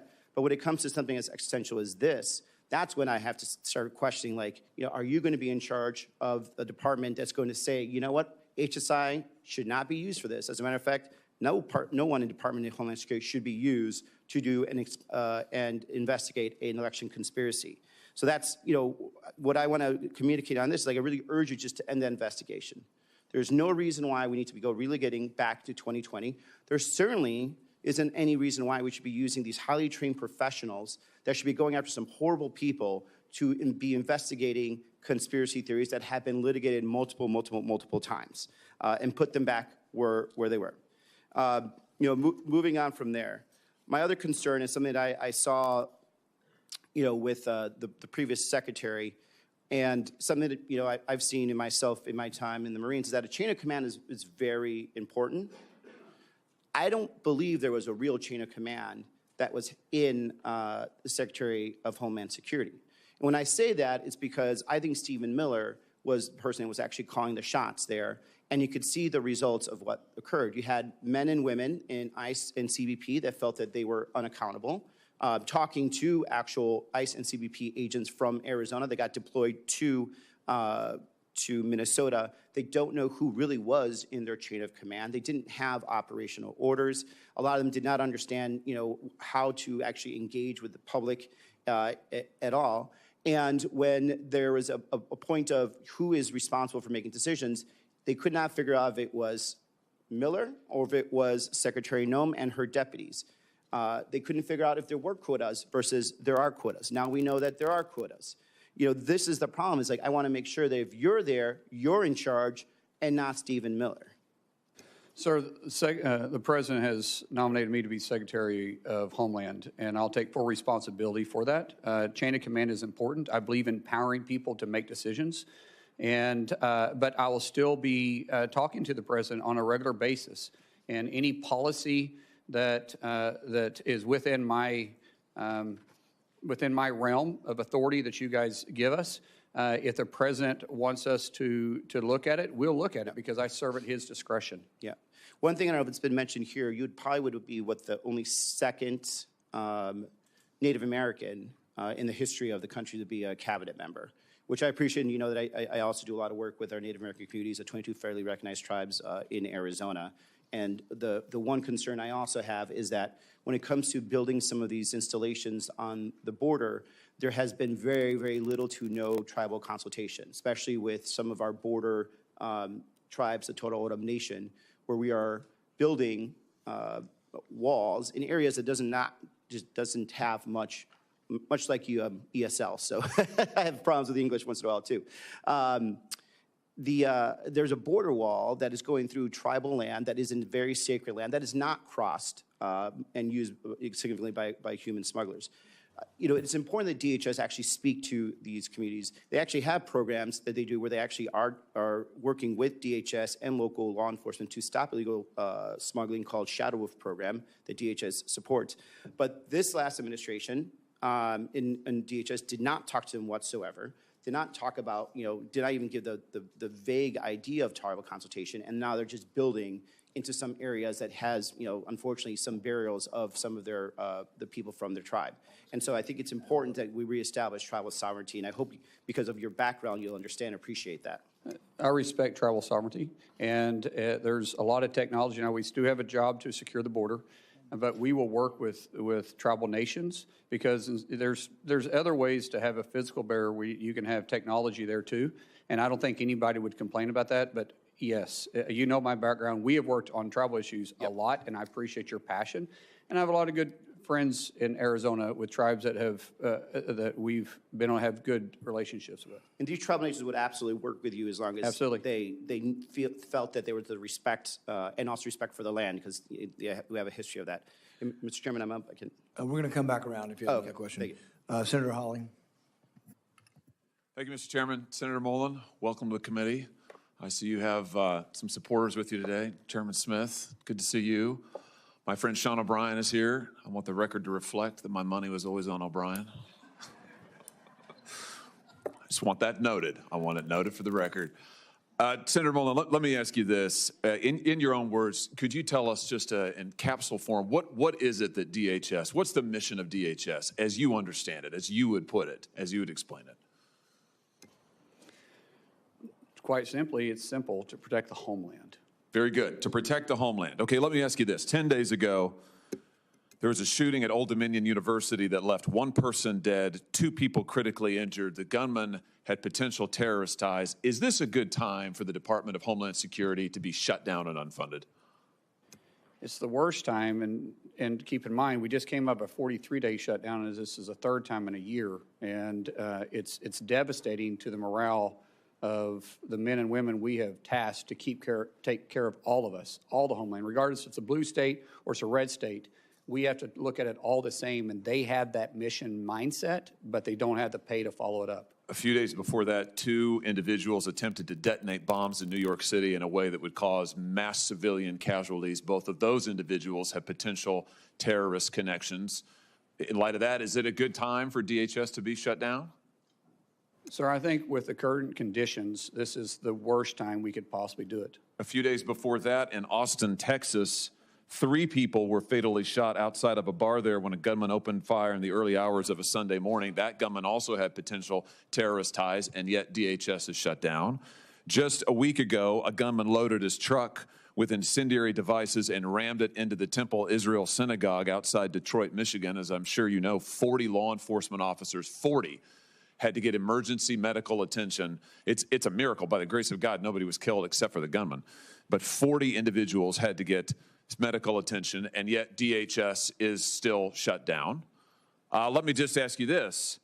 Law enforcement dangers. I think I've got a poster that'll go up behind me here. In the last year alone, we have seen an 8,000% increase in death threats to law enforcement, a 1,300% increase in assaults, a 124% increase in vehicular attacks using a vehicle, against a CBP law enforcement. Now, in light of this, is it a good time for DHS to be shut down? Sir, it's a horrible time. Let's talk about children. Let's talk about the dangers to children. The National Center for Missing and Exploited Children estimates that there are 20.5 million reports of suspected online and child exploitation. That includes almost 20 million reports of child pornography, 546,300 reports of online enticement of children for sexual acts, and 27,000 reports of child sex trafficking. Is it a good time for DHS to be shut down? No, sir. Let me ask you if you've seen this poster that I'm about to put behind me. Have you ever seen this before, Senator? I don't believe so. There's no reason you should have. I was introduced to this material by Tim Tebow, the Heisman Trophy winner, who now spends a lot of his time trying to help work with child victims of sex abuse. This poster reflects every individual IP address in the United States in about a 1-month period that was sharing, distributing, posting, or trading child sex abuse material or child pornography of some form. You want to guess how many points there are on that map? It makes me sick. I have no idea. 338,000. That's just a 1-month period. Now, can you see any blue dots on that map, Senator Mullin? Yes, sir. Yeah, there's very, you got better eyes than I do. I mean, there's like very few of them. I'd be surprised if anybody in the audience could see them. The blue dots are the number of investigations that are open. Look at the red dots, 338,000. Look at the blue dots, you can hardly see them. Why would that be? Because in the best of times, the Department of Homeland Security has only 10 HSI agents who are fully dedicated to doing this. It's all Congress has given you, 10. Right now, none of those are funded.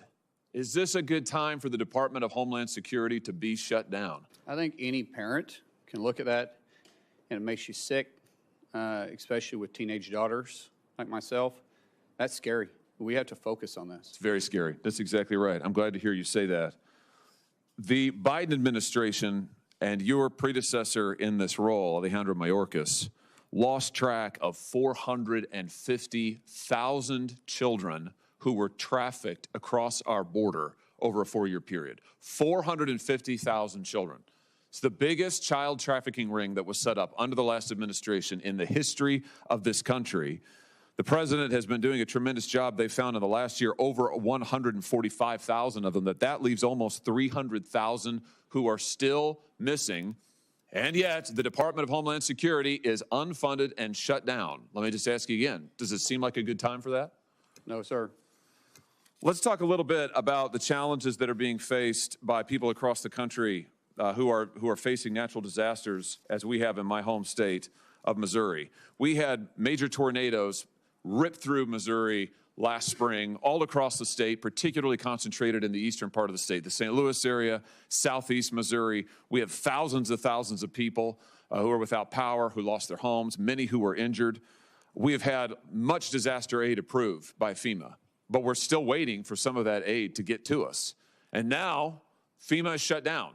So I've got thousands of people in Missouri who are awaiting the aid that the president has approved, by the way, and that FEMA has approved, but that's in the process of coming to the state. I've got probably hundreds of people who are not able to go back to their homes and who are applying for individual assistance that hasn't yet been processed by FEMA. And now they're being told, well, sorry, there's nothing we can do because FEMA shut down. Does this seem like a good time for DHS and FEMA to be shut down? No, sir. In any airport in the country right now, if you go and look, you will find hours, backups of 4 and 5 hours. You'll find TSA agents. You alluded to this earlier, Senator. Over 10% of TSA agents now are not able to come to the job. Why? Because they make on average $45,000 a year. They can't afford their rent. They can't afford to buy groceries for their kids. They've missed now 2 paychecks. This is endangering the security of our flyers. It's endangering the security of our airports. This is a terrible time for DHS to be shut down. Here's my point.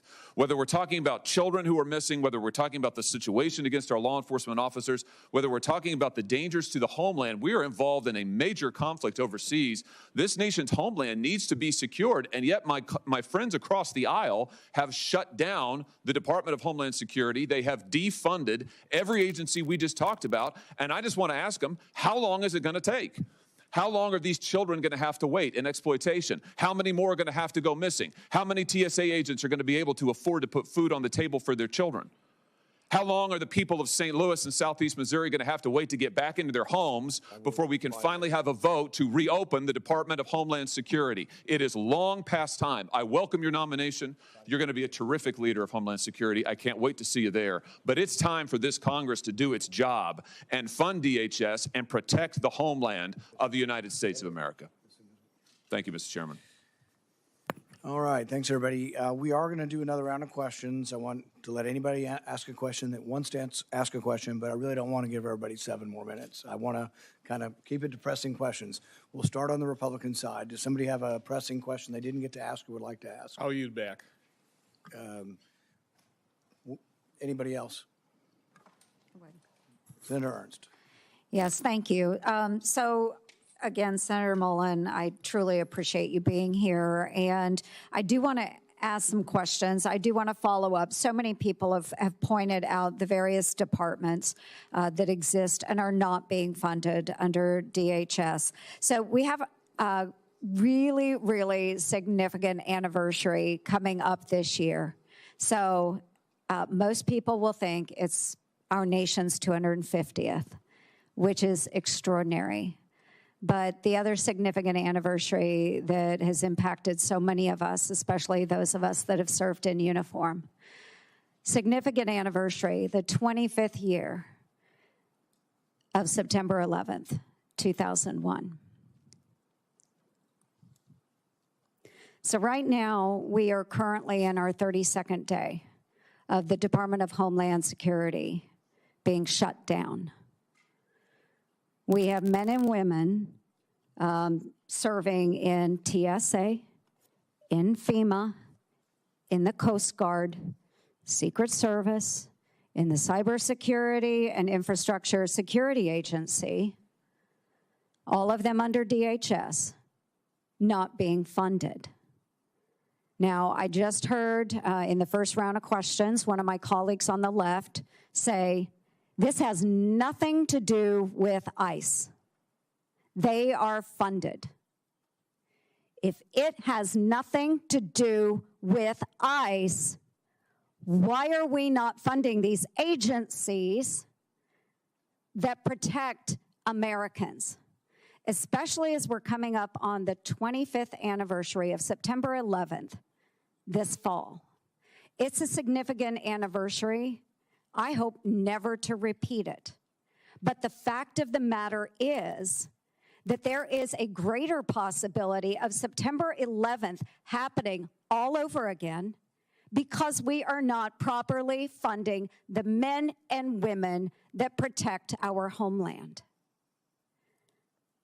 So I don't want to hear folks say it has nothing to do with ICE, because I do believe when we get into the politics of this, it is about ICE.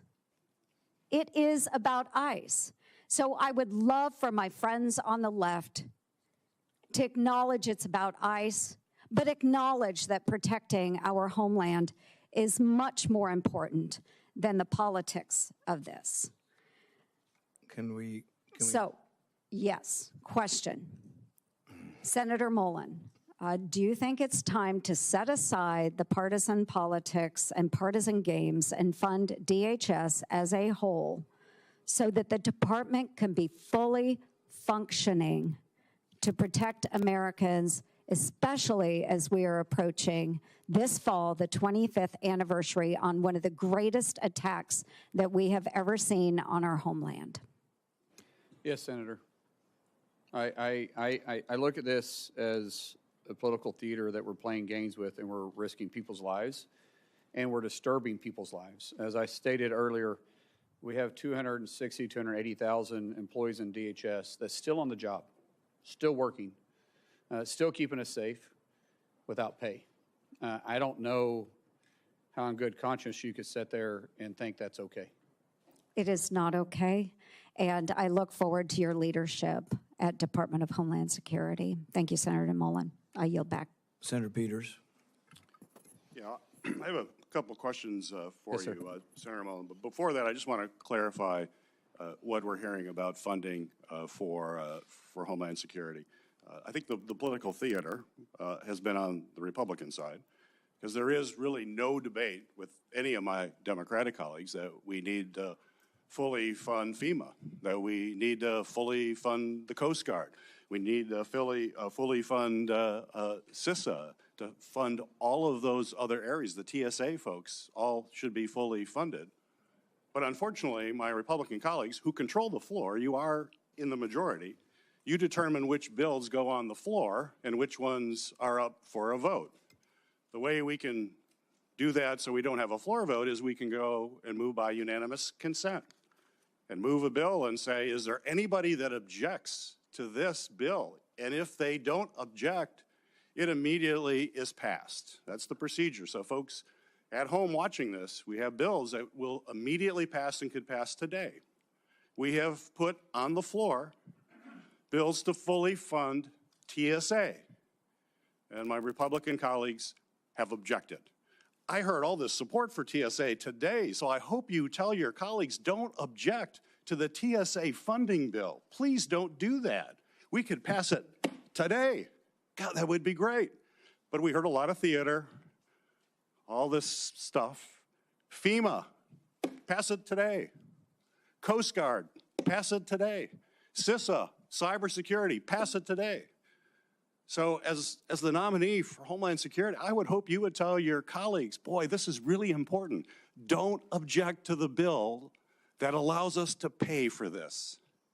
Now, granted, the CBP and ICE are not in there because we are around negotiating about making sure that there are guardrails in place so that local or that federal agents have to abide by the same rules as local police. You know, when I go home and I say that, everybody says, really? They don't have to do that now? I'm like, no. But Republicans are going to hold TSA hostage. They're going to hold Coast Guard hostage. They're going to hold FEMA, CISA. They're going to hold it all hostage because they don't want to give any ground on making sure we just have common sense guidelines.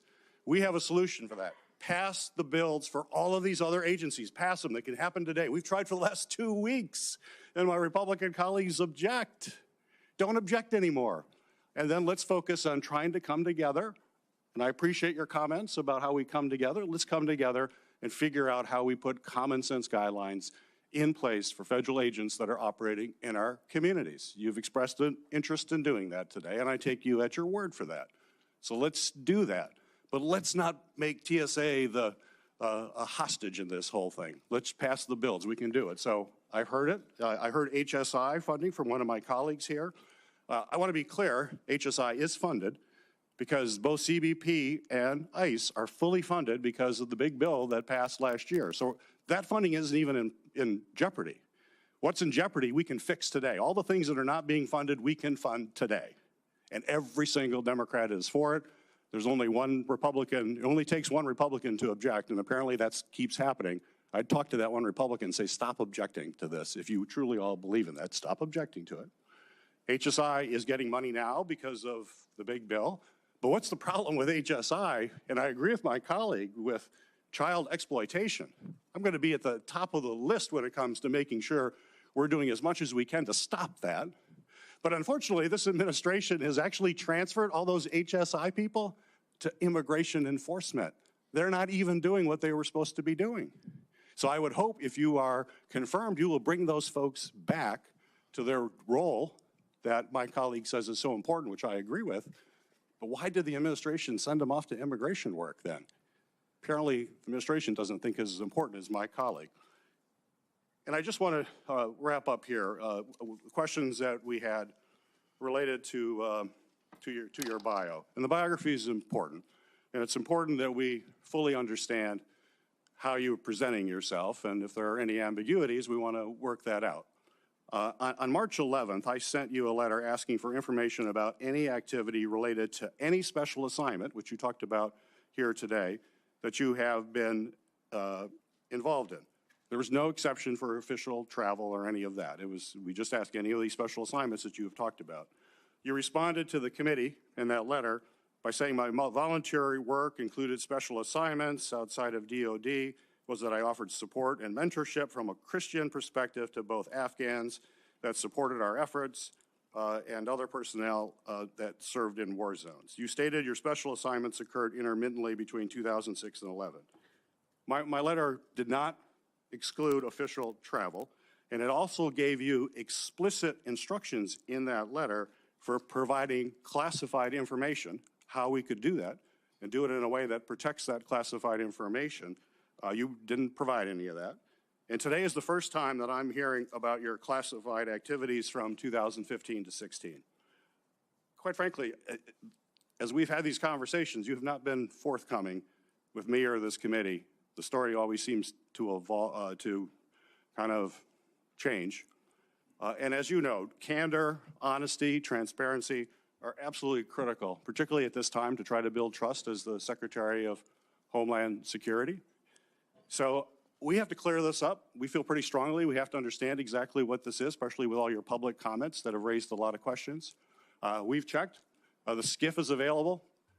We're going to go in the, we would love to have you come to the SCIF and tell us exactly what you're talking about. I think that'll put my colleagues' mind at peace. Would you be willing to go to the SCIF this afternoon and tell us the classified activities you're talking about? Sir, I think this committee made it very clear with the paperwork they gave me that I do not have to disclose my my official travel. That was part of the documents.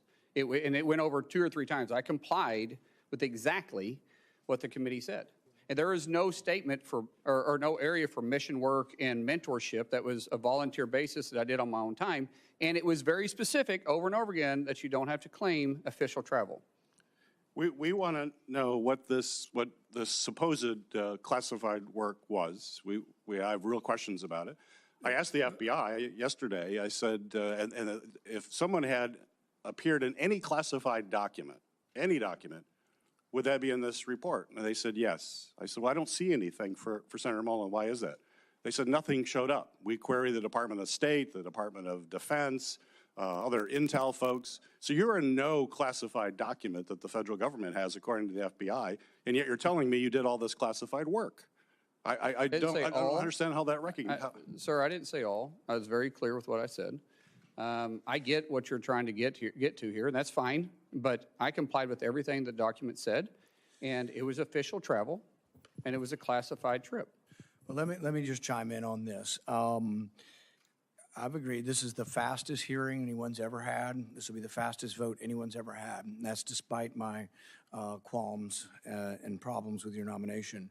And I'm willing to do that, but when the FBI came to my office, I asked them if you had done any kind of work for the CIA, the DOD, or any other. I haven't. Let me finish. Any of these kind of agencies or any kind of classified work, and they said the way it works is you would have a separate folder if you'd been involved in classified missions somewhere, and we would get to see the folder, and then we wouldn't talk about it.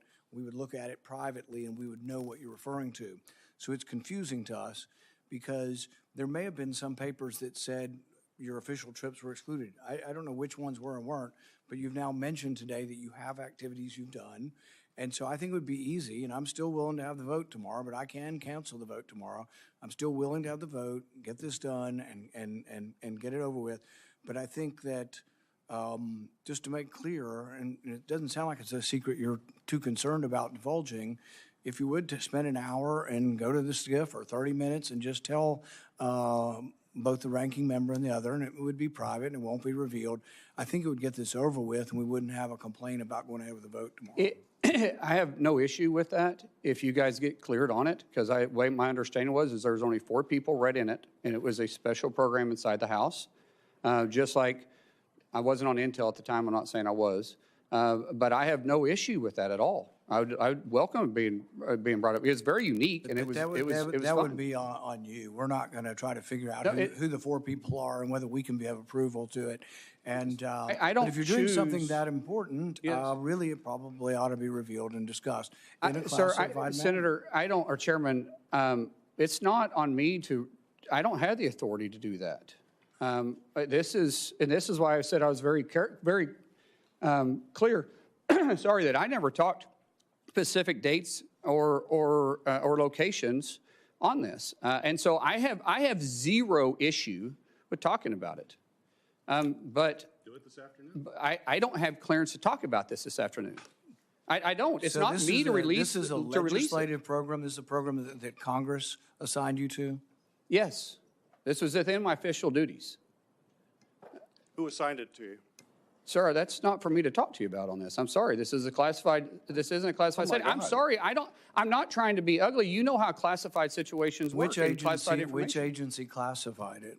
It wasn't an agency. It was done here, well, in the House on the time. The House classified it.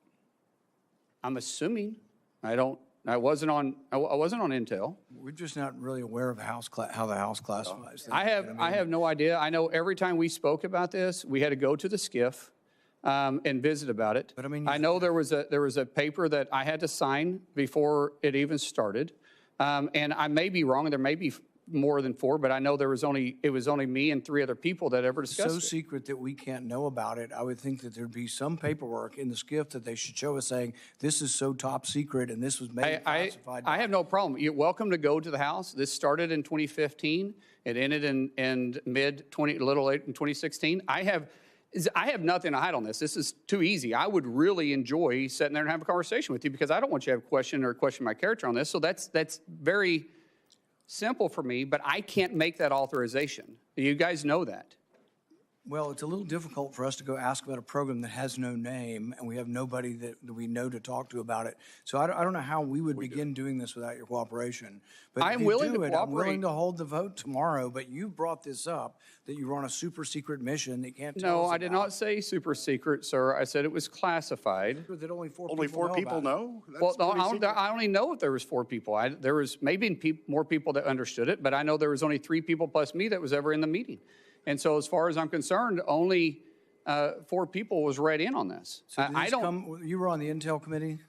No, not at the time, no, sir. I was on the Intel committee after that. What committee were you on at the time? You got to think about 10 years ago. Energy and Commerce.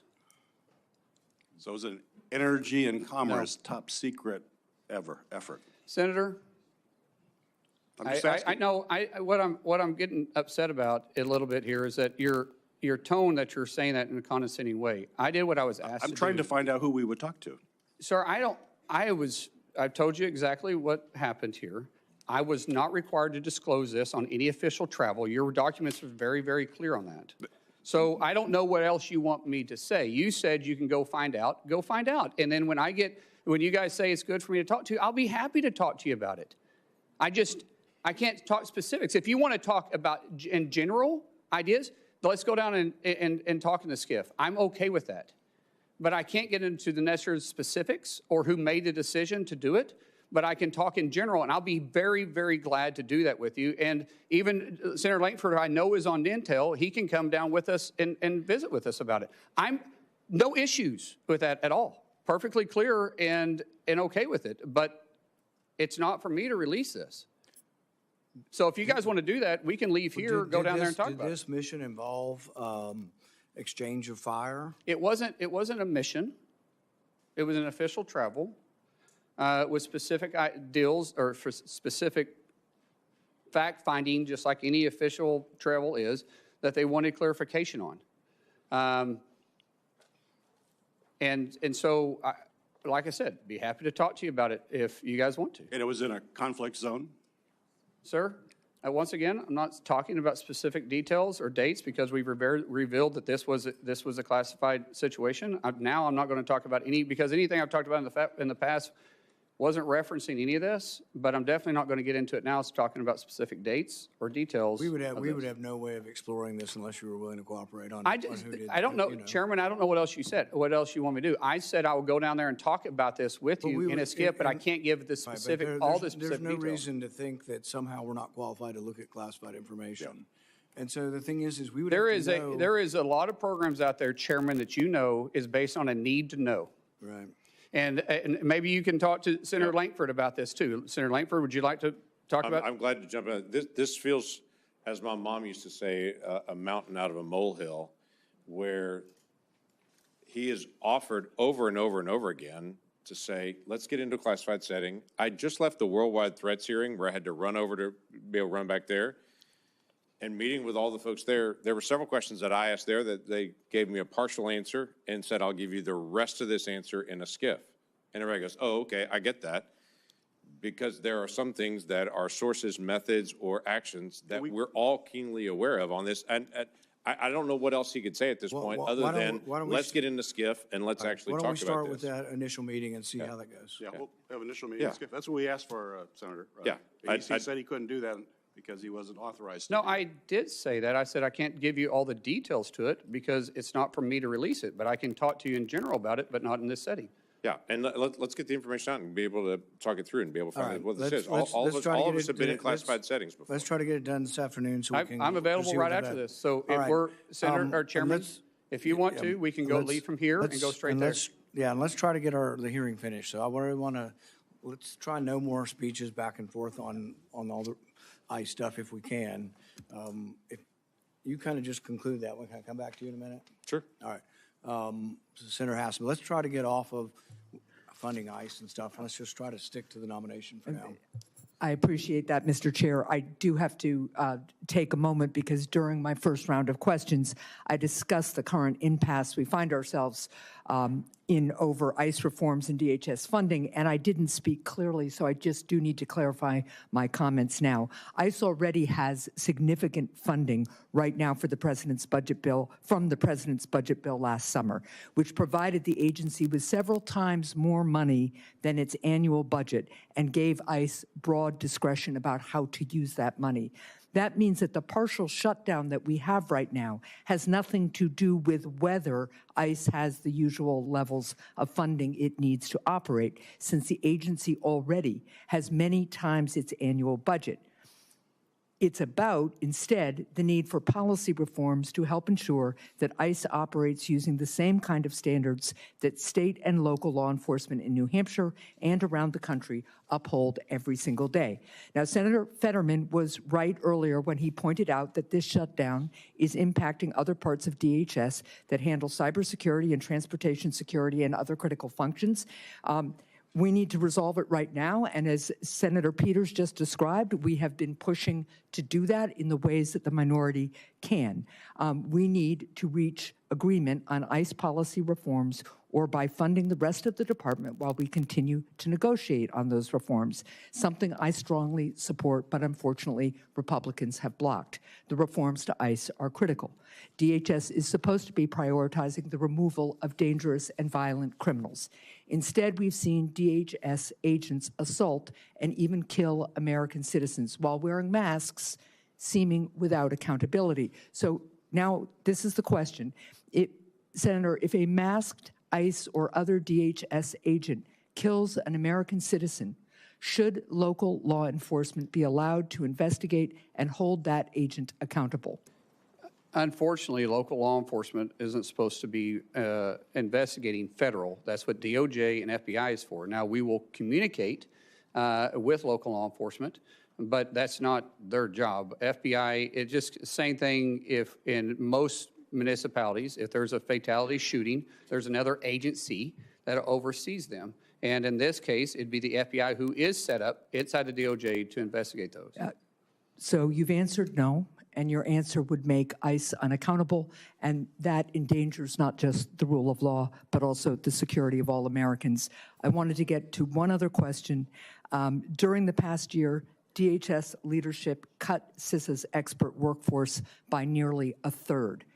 Meanwhile, adversaries and criminal syndicates are accelerating their cyber attacks against the United States. How do you plan to restore DHS's cybersecurity force and better secure our critical infrastructure from cyber attacks? Man, we've got to recruit the right people, but the best and brightest individuals in those areas. I know the University of Tulsa has a great program.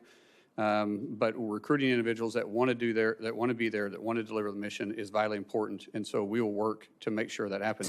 So you agree we need to add people back into CISA and pursue this critical function, and they need to be nonpartisan experts with experience and commitment to the safety and security of our country, wherever that leads them. No one in the Homeland should be looking at this from a bipartisan perspective. Now, if you want me to talk about staffing numbers, I don't know what the mission requires, but we'll be staffed adequately if we can find the right people to staff to make sure that we're mission capable. Thank you, Mr. Chair. Out of respect for your desire to move things along, I will submit for the record a question on non-intrusive imaging at the border. It's supposed to be ready to do for every vehicle entering the United States, especially to detect fentanyl. And I'd like your answer on that and a couple of other questions as well, but I'll submit those for the record. Thank you. Without objection, Senator Langford. Thank you. We talked before about just trying to get information on time and such. In the transition that happened between the Biden administration and the Trump administration, data fell behind, and it fell really behind. It was one of my complaints that I had with Mayorkas that was sometimes 2 or 3 weeks late on releasing normal data information, just how many encounters were happening at the border, how many arrests, some of those things on it. Last year, it wasn't weeks late, it was months and months and months late on getting data out. DHS has a really good story to tell. There's a lot of good things that are happening there, but my concern is that social media and some of the examples are coming out to tell the story, and DHS is not able to actually tell the story. And quite frankly, we've asked DHS several times, hey, give us more information, more data on this. One of the things I'd love to know is just that you've been one of us for a long time in this. You know the importance of oversight and what that means on this, to be able to get data to members of Congress and to the American people. And so quite frankly, we can see the story as well. So I'm not asking for a pledge because I already know your heart on that, but want to just be able to open that up on how we can actually get more data and information. Our Ledge Affairs Department, I'm going to have to stand up and make sure that we're communicating and getting the information you need. It's not going to be fixed overnight, but it does frustrate me as a former member of the House and definitely a current member in the Senate that when we make a request, it's not seen. Now, there is a difference between making actual requests because you're wanting to get to a solution versus harassment. Badgering people. Yes, there is a tremendous amount that happens. Both sides play the games, and I'm just not going to play that game. I'll work with any senator, I'll work with any committee to make sure that we are getting the information you need to do your job. But just for harassment purposes, please, I ask you, if you want me to do my job and do it right and be transparent with you, don't play games with me either. Because if you have real concerns, like I said, everybody on this committee, and really for our colleagues for that matter, have my personal cell phone. That number, I have no intentions of changing it unless somebody leaks it. Yeah, hopefully that wouldn't occur on it. One other quick question on this. Ali Mayorkas, when he sat at that desk before, he and I had a lot of conversations about what they called, was labeled the special interest aliens.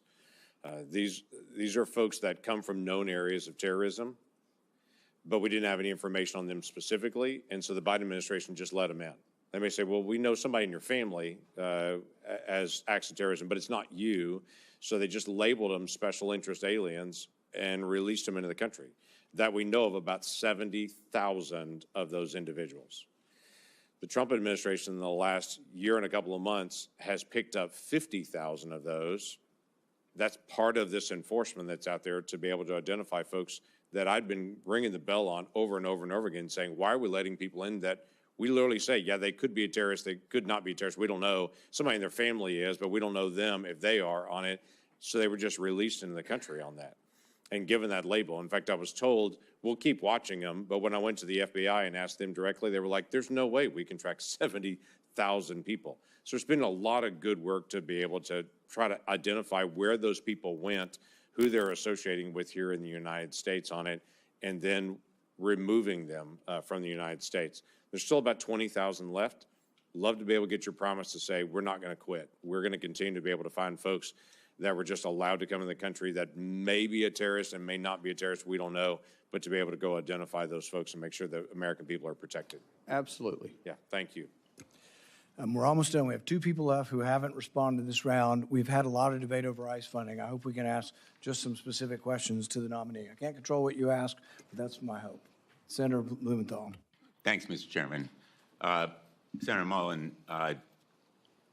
just months before the war with Iran began, the Trump administration negotiated a back-channel agreement, a deal with the Islamic Republic to deport Iranian nationals, including asylum seekers, dissidents.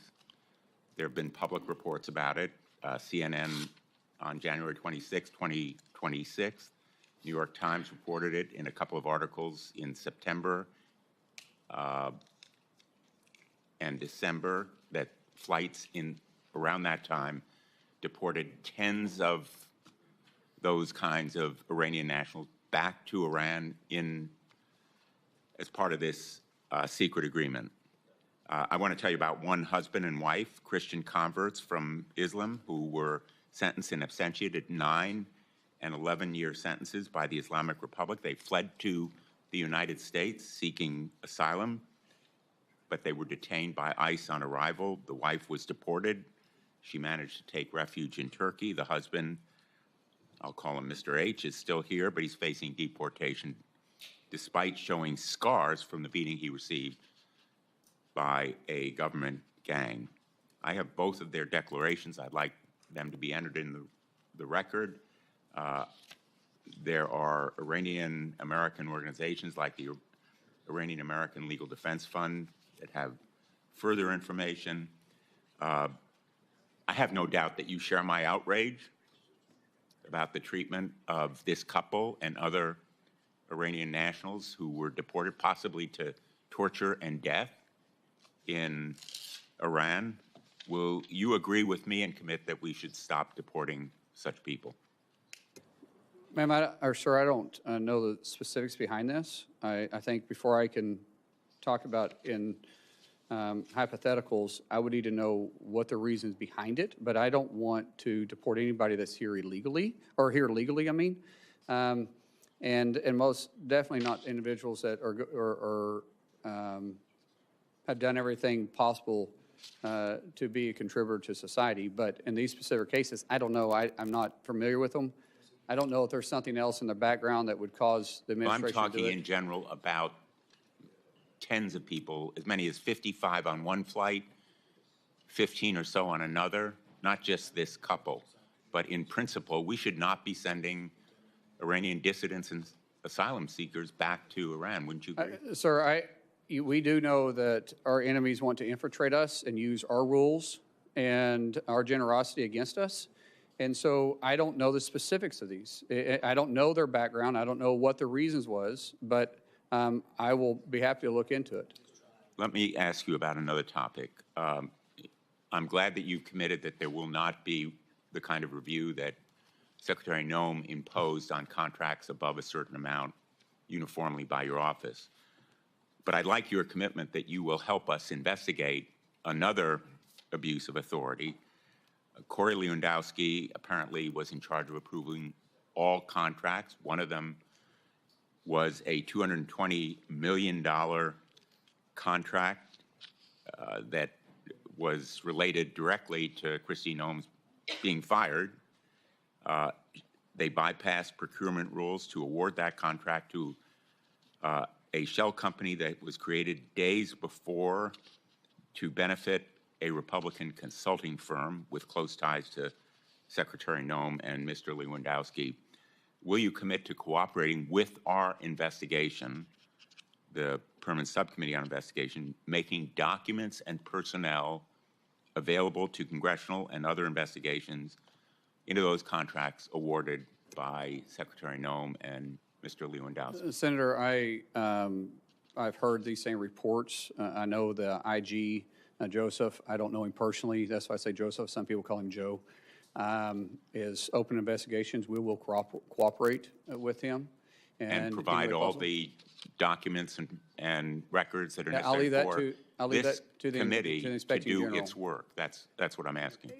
I'll do everything that's required of me by law, but the IG will be doing the investigation, and we'll let the IG, decide what documents he's going to share, and maybe you can bring that up with him. Well, in fact, Secretary Noem obstructed the investigations underway by the IG.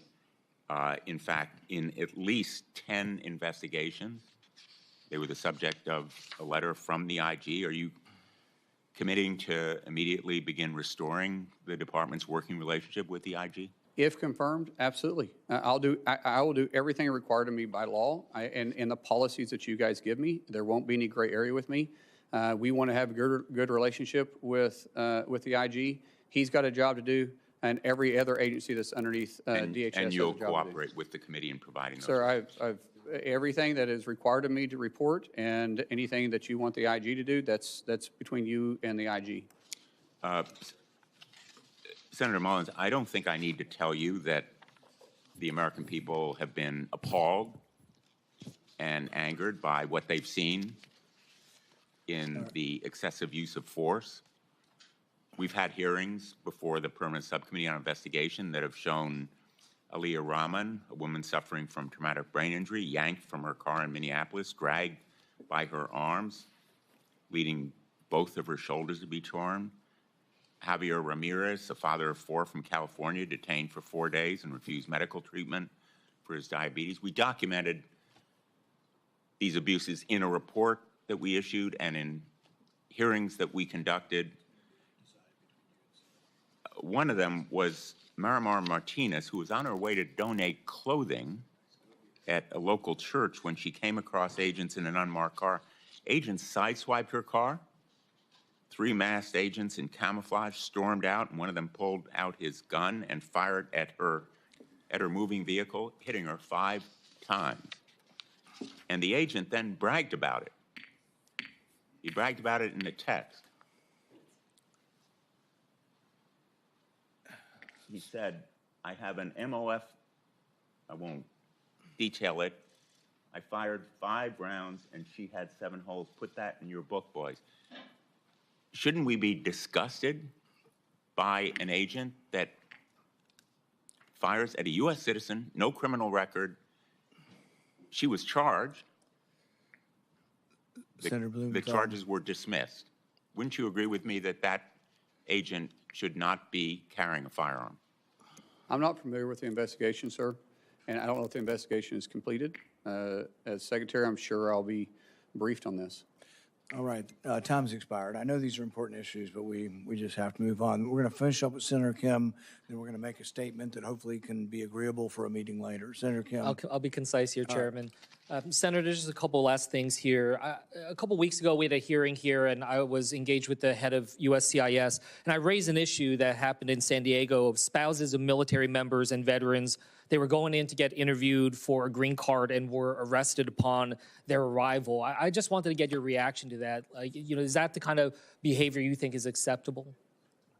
Excuse me, repeat that again. It was spouses of military service members as well as veterans. Their spouses were going and for the purposes of a green card interview, but were at that point detained and arrested on arrival. I haven't heard about this. I've heard of different reports, Senator, and if people are going through the process and trying to obtain it legally, because we do have naturalization ceremonies Monday through Friday in this country, everywhere. We're going to continue working with those individuals. I don't know the circumstances. I don't know. I'll pass you the details, but you know it's something that we can talk through. But just in general here, I guess what I'm just trying to get a sense from you is what you think is appropriate in terms of ICE agents being able to operate. You know, for instance, do you think it is okay for them to operate and arrest people at hospitals? Sir, I will always support my law enforcement doing their job. I don't know the circumstances. If it's a felony warrant that that the person's at a hospital, then they'll go pick up the felony warranty, just like local law enforcement does the same thing. And so in general, I think you need to be more specific on what you're talking about. But if you're talking about just doing everyday law enforcement, I think there's a better approach. Senator, I just want to raise, you know, I just hear a lot of this from my own community about concerns of these types of efforts out, you know, in and around hospitals, schools, churches. These are things that I hope we can engage on. I know you talked about it with one of my colleagues about polling sites, but these are important discussions, and we don't have clarity on what we are expected to see, and it's causing just an enormous amount of concern and challenge within our communities. Well, Senator, I don't understand what the concern about enforcing immigration at polling places is anyways, because honestly, if you're not a citizen, you shouldn't be voting anyway. So technically, there shouldn't be any illegals at the polling spot. And so, as I've said before, if we're at a polling area, it's because of a specific threat, not for immigration. Yeah, look, what I will just convey here is it's not just about people who are undocumented. I'm hearing from American citizens that are now feeling like they need to carry their passports around for fear of being stopped on the street. You know, there is a chilling effect that is happening that is wider. You know, I had to give my father-in-law specific instructions in case he was stopped upon re-entry back into the United States. You know, there is real concern out there, and I just wanted to express that to you. Just a couple last quick things here. At the detention facility in New Jersey, a different one called Delaney Hall, I was there right after a gentleman was died there. And there was really no documentation, really minimal explanation of his cause of death. You know, there was 32 deaths at detention facilities under ICE control last year. Yet the oversight offices at DHS to do this, offices like the Office of Civil Rights and Civil Liberties, the Office of Immigration Detention Oversights, they've been gutted. And I just wanted to ask, do you commit to being able to ensure that there is the proper oversight there internally within DHS, working alongside us in Congress to ensure that people are being kept at the dignified levels that they should according to a law? Each facility falls underneath different standards of operation that are in statutes. We will operate within those statutes. Everybody deserves to be treated with a dignified hand, and we will follow those procedures that are set for those facilities particularly. Well, I hope to work with you on that if you're confirmed, because we need to make sure we have that oversight, as we have not been able to see it. And in fact, you know, some of our efforts have been impeded because we have not been able to have visitation at some of these sites, and I hope that that's something you will support us be able to have. One last thing I just wanted to raise. With FEMA, there was a number of employees that sent an open letter titled the Katrina Declaration. This is something that warned about some of the reversals that are being made when it comes to disaster response and recovery. Your predecessor, Secretary Nome, she suspended a number of these FEMA employees. I just wanted to ask, can you commit that if confirmed, you will adhere to whistleblower laws and ensure that these whistleblowers do not face retaliation for their protected disclosure? Sir, there's already laws in place to protect whistleblowers, and I've said multiple times, I'll work within the law and the requirements of me as secretary. And I hope that means that you will ensure that these whistleblowers do not face unlawful retaliation for what they have done. It's against the law, as you said, unlawful, sir. I said I'm going to work within the law, and that's unlawful. Okay. With that, I'll yield back. Thank you. As I said previously, we've scheduled a vote for tomorrow. I'm committed to that. There are several members on both sides of the aisle that would like a briefing in the SCIF. They have it from 1 to 2. If you're willing to do that, several members would like just to walk over and do it. And I think that makes it much more likely that we have the vote tomorrow. Sir, I would prefer to have the ranking member, yourself, James, and if you want to bring another Democrat member that's on. It's all or none. It's all the members need to be able to hear it directly. The problem up here is too many things are siloed, and it just looks like resistance that you don't want everything to come out. It'd be much more forthcoming if you let any member of the committee and classified staff into it. I think we can get this done this afternoon. That's fine, as long as it's in a classified setting. As long as what? Yeah, that's fine. The people classified security on our staff and staff. TSSCI. TSSCI, yes. Yeah. All right. Thanks, everybody, for coming today. The nominee has filed responses to biographical and financial questionnaires, answered pre-hearing questions submitted by the committee, and had their financial statements reviewed by the Office of Government Ethics. Without objection, this information will be made part of the hearing record, with the exception of the nominee's financial data, which are on file with the committee. Due to the quick turnaround between this hearing and the markup tomorrow, the hearing will remain open until 4 p.m. today, March 18th. This hearing is adjourned.